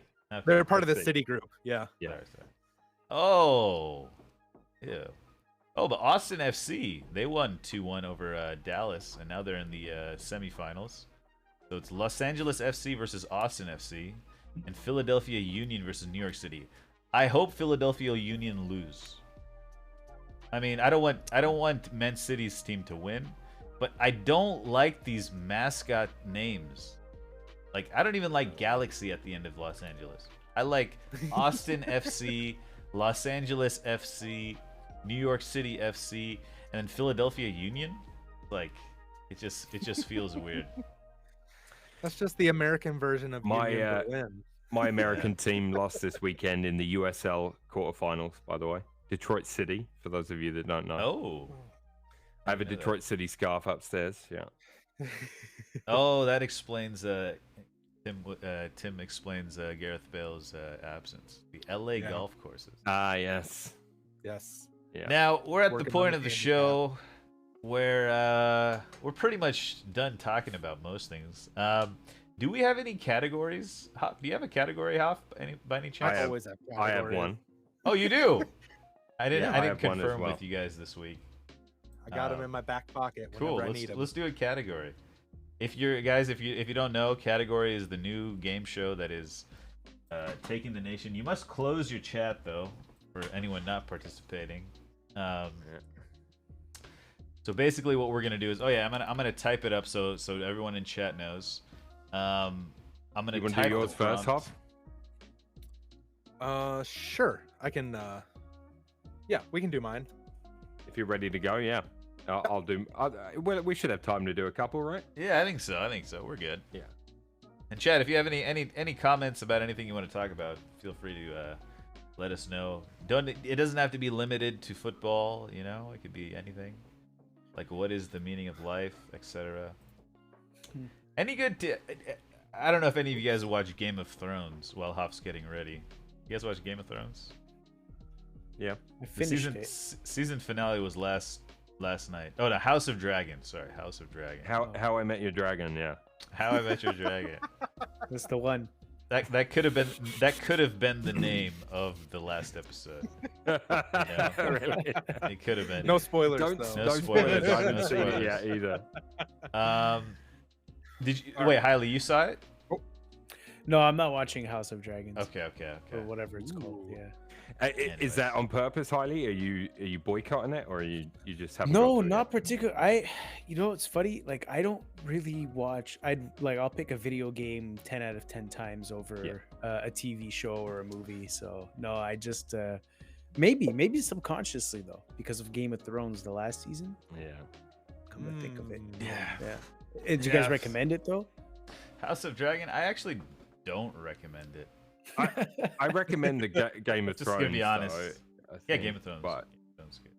yeah, the last season was fine. It was just rushed. That's all. It was. Yeah. You got to watch No, it I because of watched the other that. seasons. Yeah. Yeah. It's No, I this did House watch of Game Dragon. Thrones. I'm not a. I had because I enjoyed Game of Thrones to some extent. I had to watch House of Dragon. That's where I was with that. So, but I'm not crazy about House of Dragon, personally. Okay. Just me. But all right, we got a category ready. All right. Yes. More we do. stall? Do you want me to stall It more? is- Okay. No, we're good. Okay. All right. And I got this category a few weeks ago after Erling Haaland scored his hat trick, third hat trick. This category is players with 5 or more Premier League hat tricks. There are 14.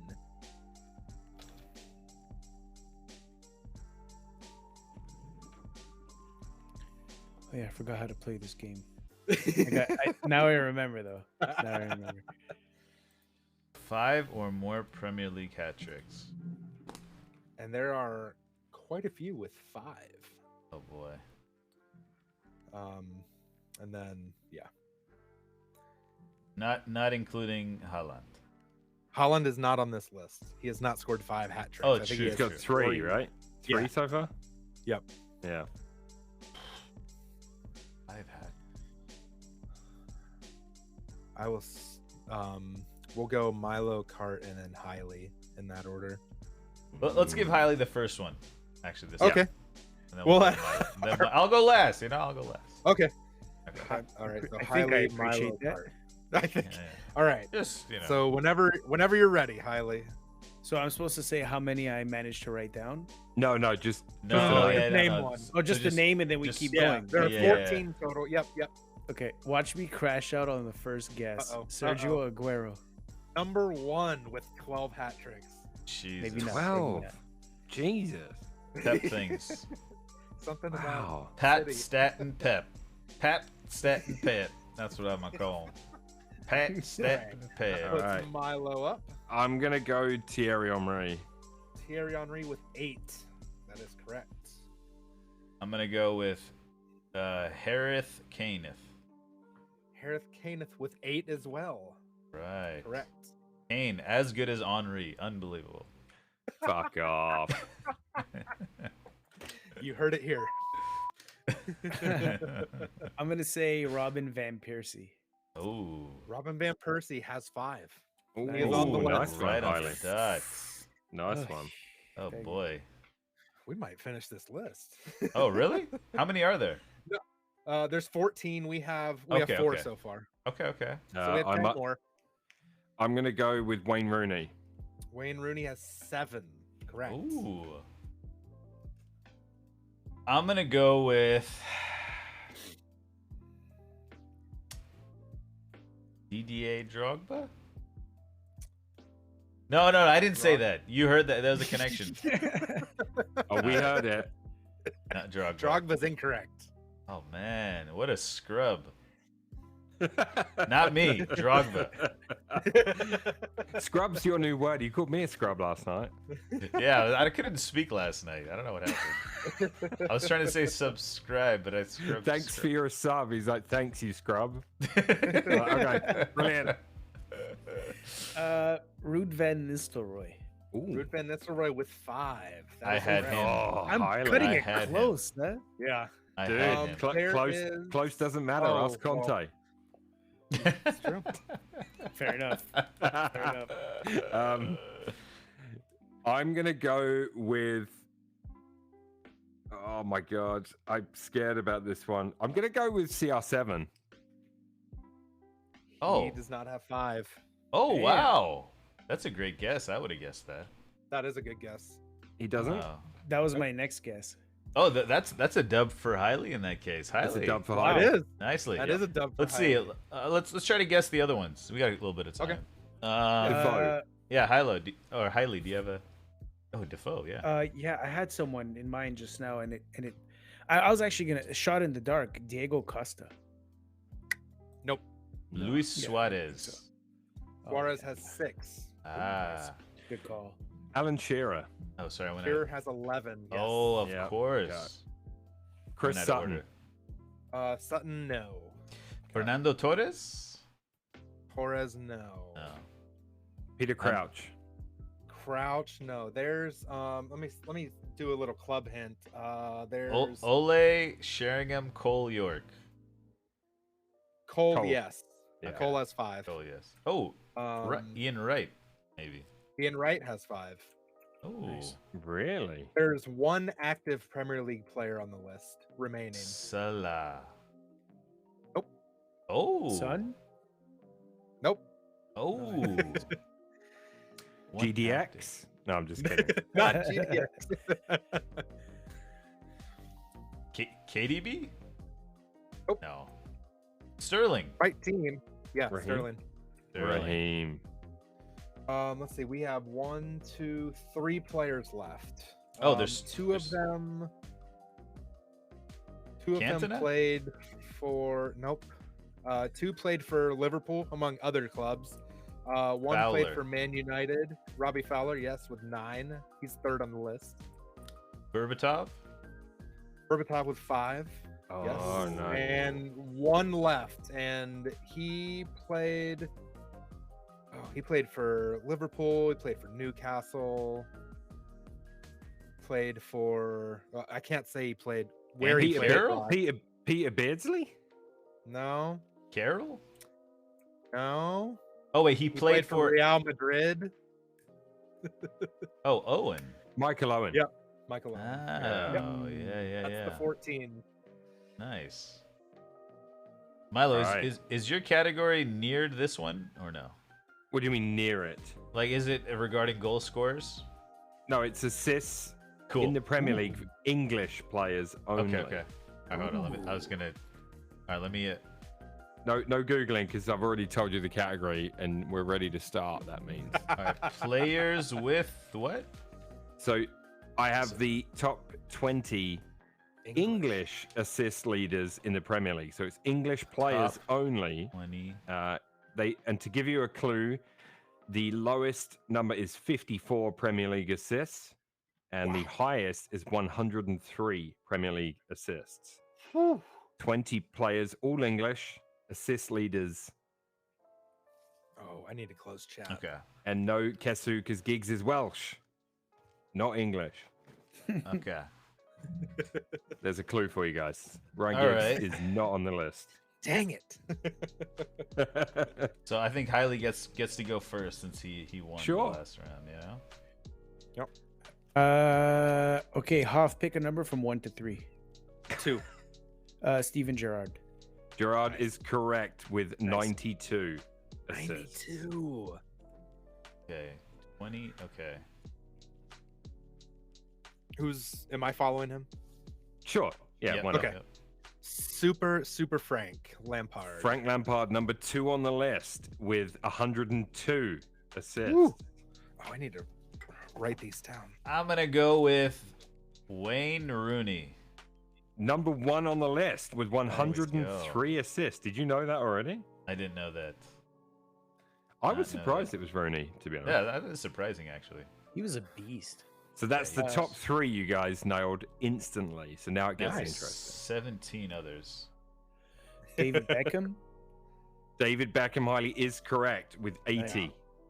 And he's number 5 on the list.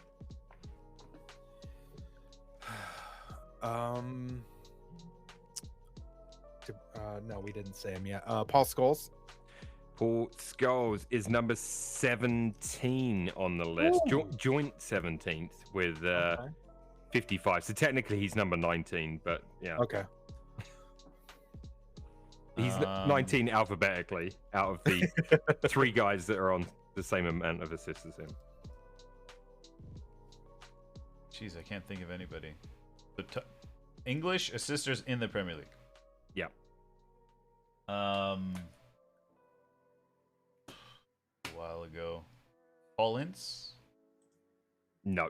Incy is not in the top 20. Ooh, that's a good guess. Only because we mentioned him earlier. Cole.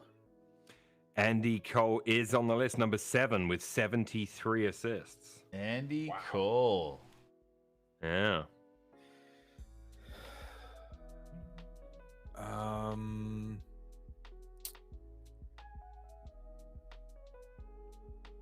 Raheem Sterling. Raheem Sterling, number 16 on the list with 57. Oh my Nice. god. Do you highlight? You know what? While we're at it, Harry Kane. Ooh.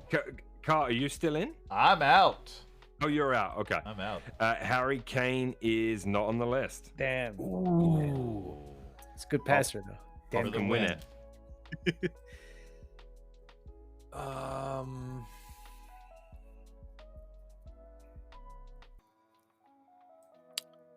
Joe Cole. Joe Cole not on the list. You're back in play, Highly. Oh, damn. Joe Cole was also General Clapistan in the chat suggested Joe Cole. So no Joe Cole in the top 20. Wow. Top 20. Top 20 English players. Yeah. Yeah.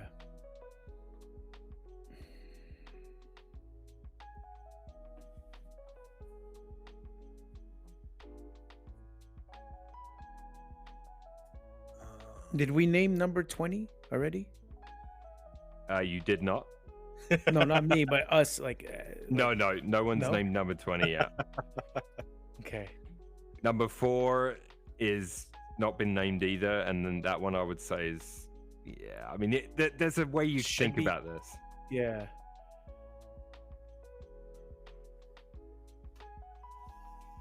Yeah, Is he a Diogo's midfielder? Lampard went early on. He was the second overall. I think I got one. I'm trying to think if there are any center backs that were good at, or like defenders who were good at. When I read these names out, you guys are gonna kick yourselves in the nuts. Yeah, I'm just yeah. saying I that. can't. Yeah, I feel like that's gonna happen. Oh come on.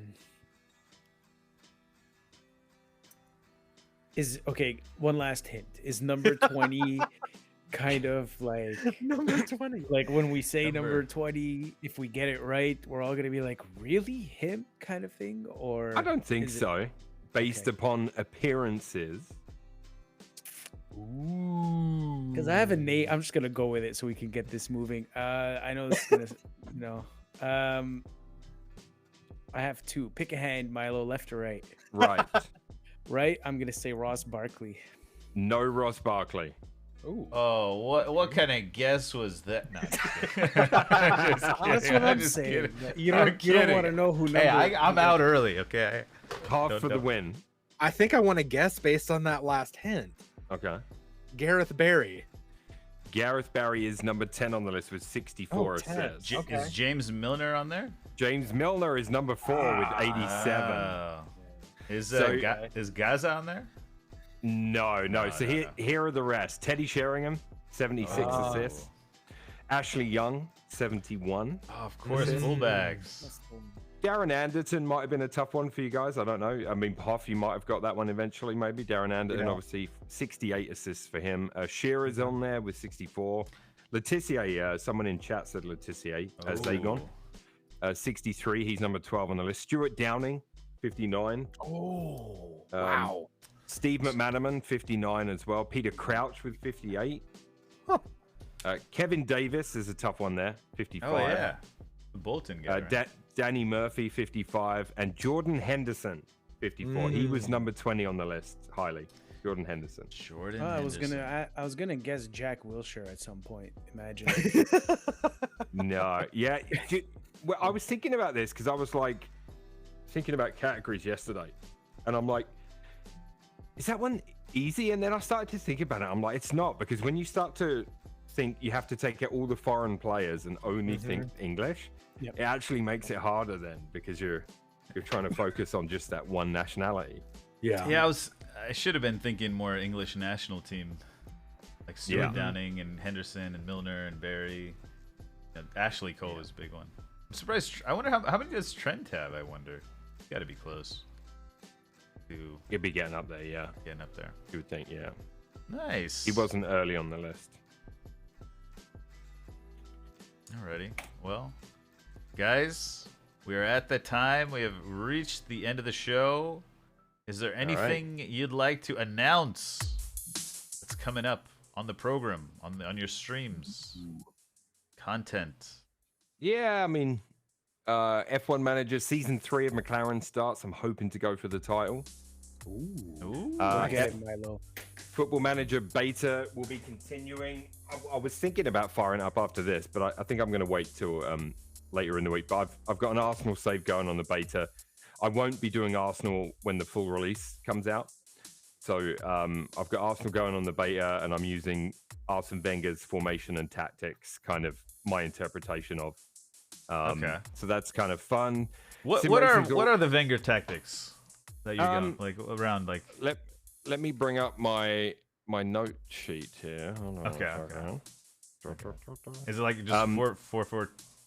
Yeah, I mean, let's not go too detailed. It's a 4-4-2, but then so your forwards, I'm pressing the defense and the goalkeeper a lot. So Omri and Bergkamp or whoever was with him used to do quite a bit of pressing at the top of the pitch. Right. Midfield, obviously we've got 4-4-2, but the Bergkamp role kind of slips in behind into the 10 spot. And then you've got a very simple midfield that works hard both ways, with one DMF again sliding down behind, which would have been the Gilberto role. Okay. And then Vieira was your box to box. Is and then, Xhaka your Vieira right now? Is that the? I mean, I bought Weston McKennie. Oh, that's right. Yeah. Yes, yesterday I made my signing. Arsenal in the beta, at least, they don't have a lot of money, and I was trying to sign somebody else, and I went to the Cronkies and said, "Can I have some more?" And they were like, "Don't waste my time with questions like this." And I was like, "Cronkies." So, yeah, I mean, Nice. you know what? I used to be addicted to Football Manager. It's changed quite a bit since my last obsessive playthrough of it. which would have been about 2018. Between 2015 and 2018, I was pretty hooked. And when I was younger, I used to be all over it.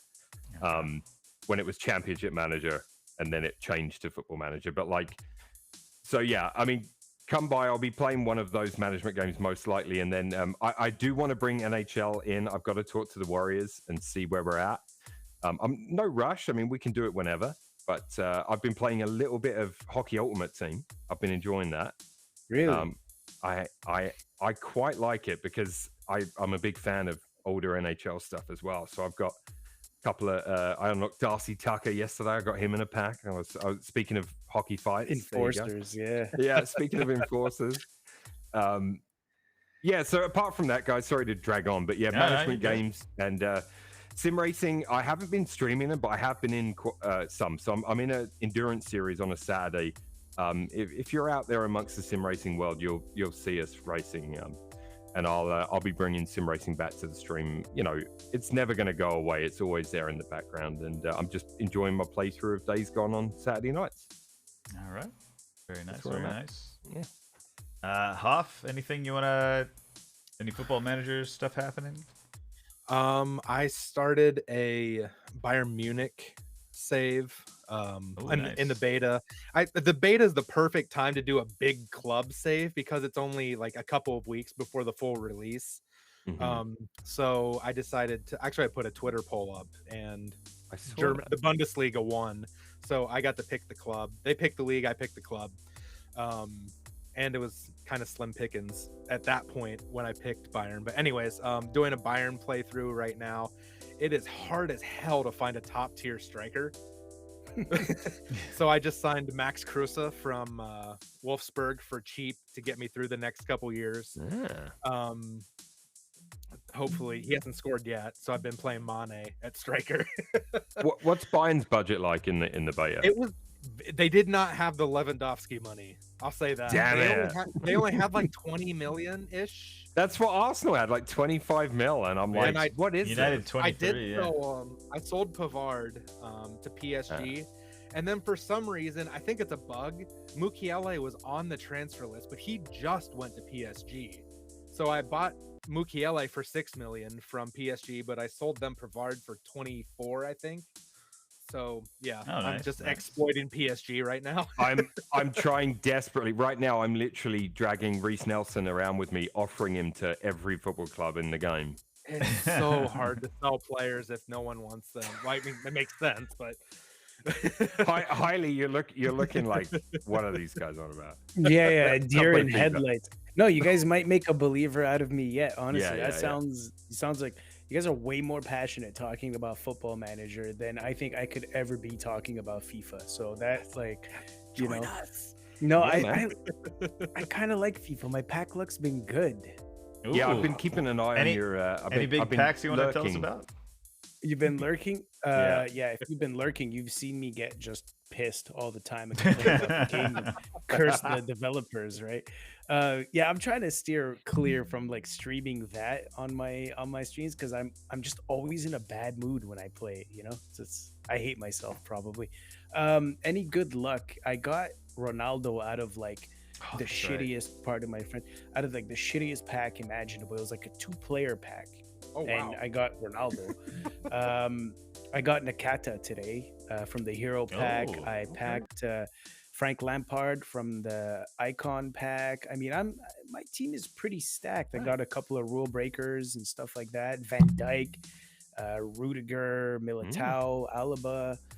It's Walker was like one of my first that I packed as well. So yeah, no, it's the Sterling. He's a ones to watch. So like he's already up a level. He's 87 rated. So yeah, it's decent, but you know, FIFA is FIFA, right? Like you could tell by the look on my face.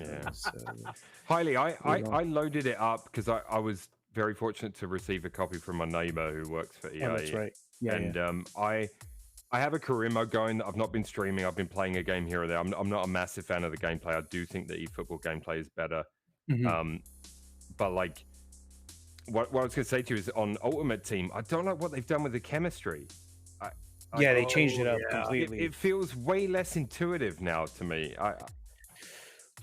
I can't you get think into about the it? specifics. I usually defer to somebody who I consider like the what is it? The Rain Man.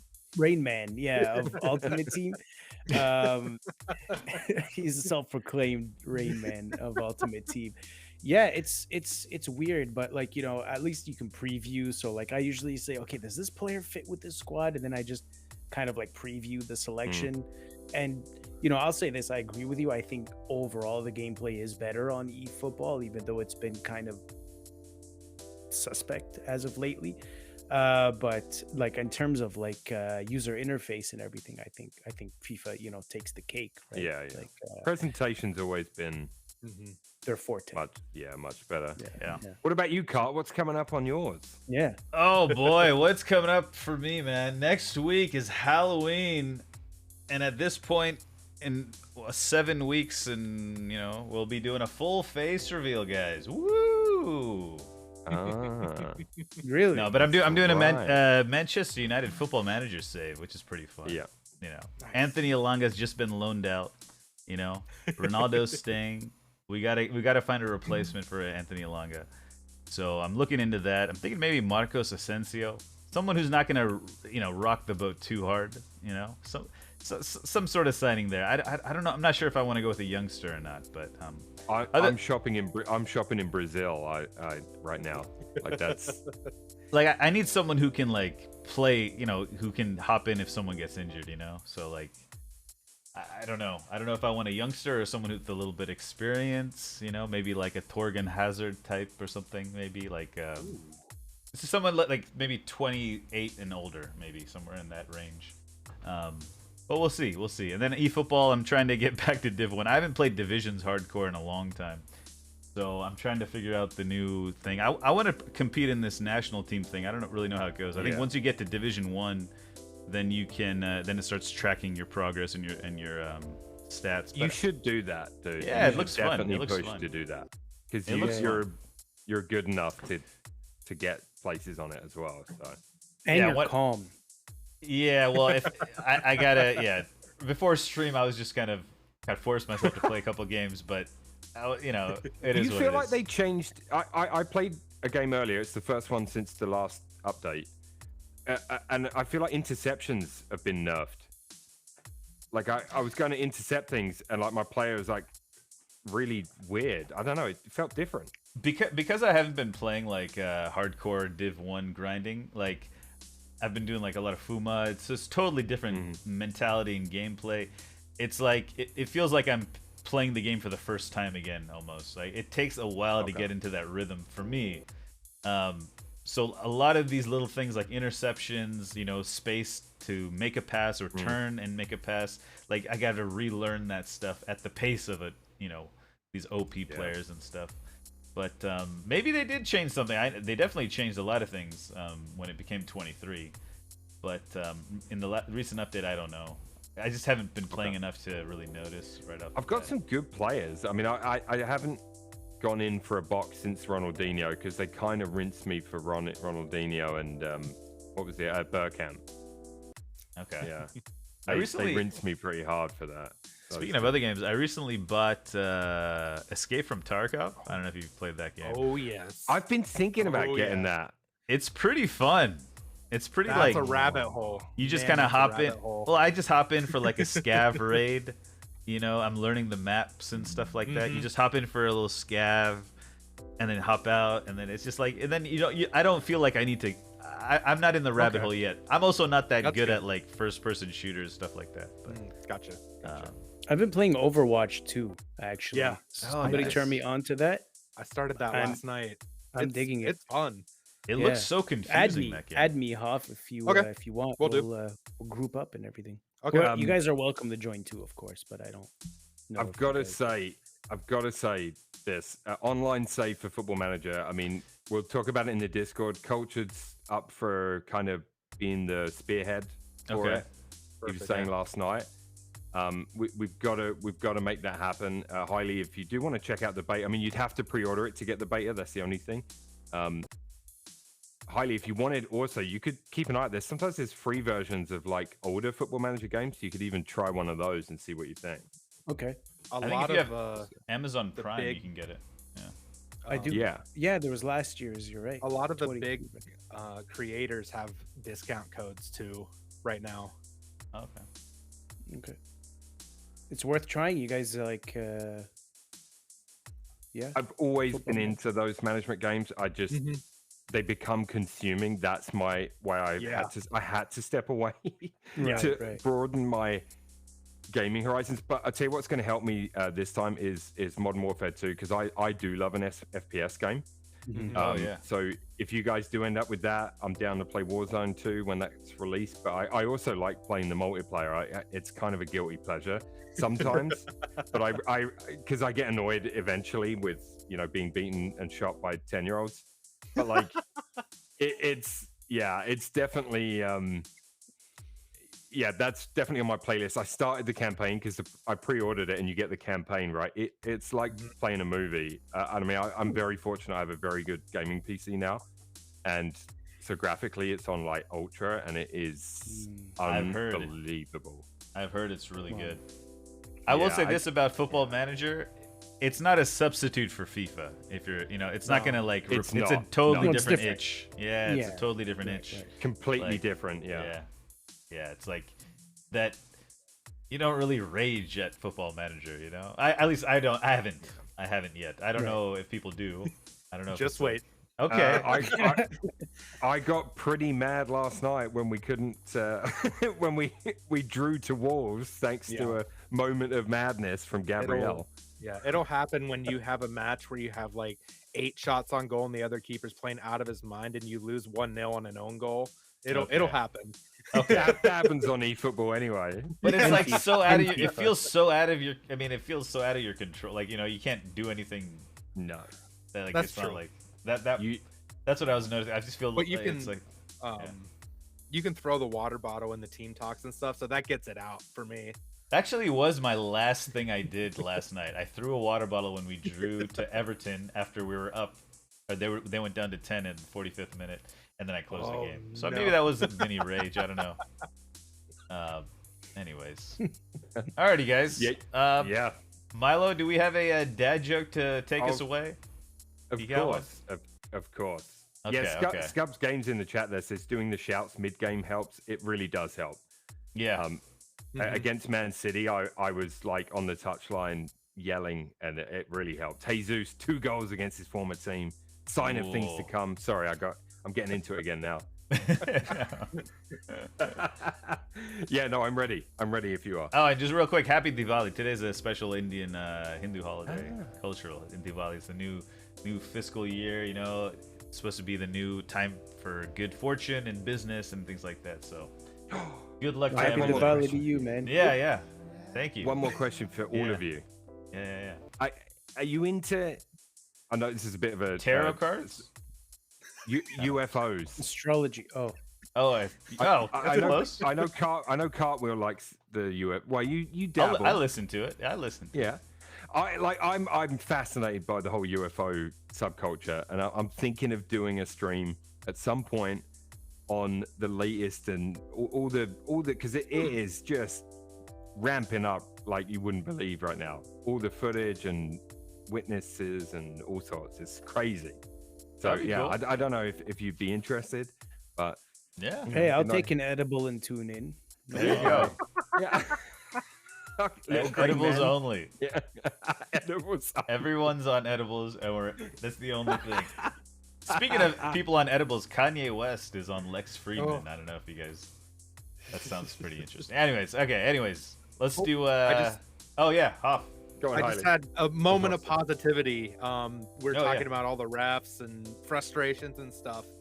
If you haven't seen the walkout for the Villa game, Danny Ings was walking out. They have like the kids, the mascots walking out with them. They hold their hands, and the kid he was walking out with has autism. He's and he had the sensory deprivation headphones on, and Danny Ings was wearing some as well when he was walking out with them, just to like normalize it a little bit and expose more people Nice. to That's it. awesome. So yeah, it was a really cool moment when they were walking out. That's Nice. awesome. That's yeah. heartwarming. Wow. My I neighbor love it wears those. when people do stuff like that, like they shave their head, you know, like kind of that kind of stuff. Yeah, like that's really cool. Maybe I'll shave my head. Fit in over here. I don't know. If you do it, Cart, I'll do it too, man. I'll do it. So we gotta find a commitment. charity. I'm in. Let's find a charity. Alrighty, boys. Milo, hit us with the Yeah. dad joke. Good night, chat. All Good right. night, everyone, for hanging out, guys. Check out all their links and social media. Check it out on YouTube. Yeah, thank you. Milo, Thanks. take it Yeah, away. thanks for having us, Yep. bro. All right, here we go. How do you tell if a vampire is sick? By how much he is coughing. Oh my god, where's this end screen? I gotta get to that quickly. There we go. Jesus, that's a good one. Though. I like that. You need like a rim shot. I know. I gotta get my sound effects Yeah. back up here. One of those. Is all. There it is. Alrighty, guys. Thanks for joining. Thanks Yeah, for having thank me, you, man. guys. See you guys Thanks. later. Champions pleasure, League this guys. week. Thank Oh, yeah, you. Champions boys. League this week. Anyways, Oh. good night. Good night. Milo, did you say you're streaming tonight? No, you said you're not. I was thinking about it, but I'm going to go play some Modern Warfare 2 Okay. campaign Okay. because you have to unlock realism mode. You have to finish it on any other difficulty. Oh, And- okay. My plan is on one of my story playthrough streams on a Saturday, I'm going to do the Modern Warfare 2019 followed by this because they're like follow on. Okay. Okay. And I want to do them on realism mode, which means no HUD, no health bar, no map, nothing. It's just you and the gun. Boy. Yeah. And Okay. it's edible. Sure. Nice. Highly, why not? Highly, let's talk off stream. You can hook me up. I got you, man. You guys have the in hookup in Vancouver, Canada, it's man. Right? Yeah, it's Yeah, all I know. legal. It's all Yeah. legal there. That's true. Yeah. Well, California's pretty much legal too, I guess. Yeah.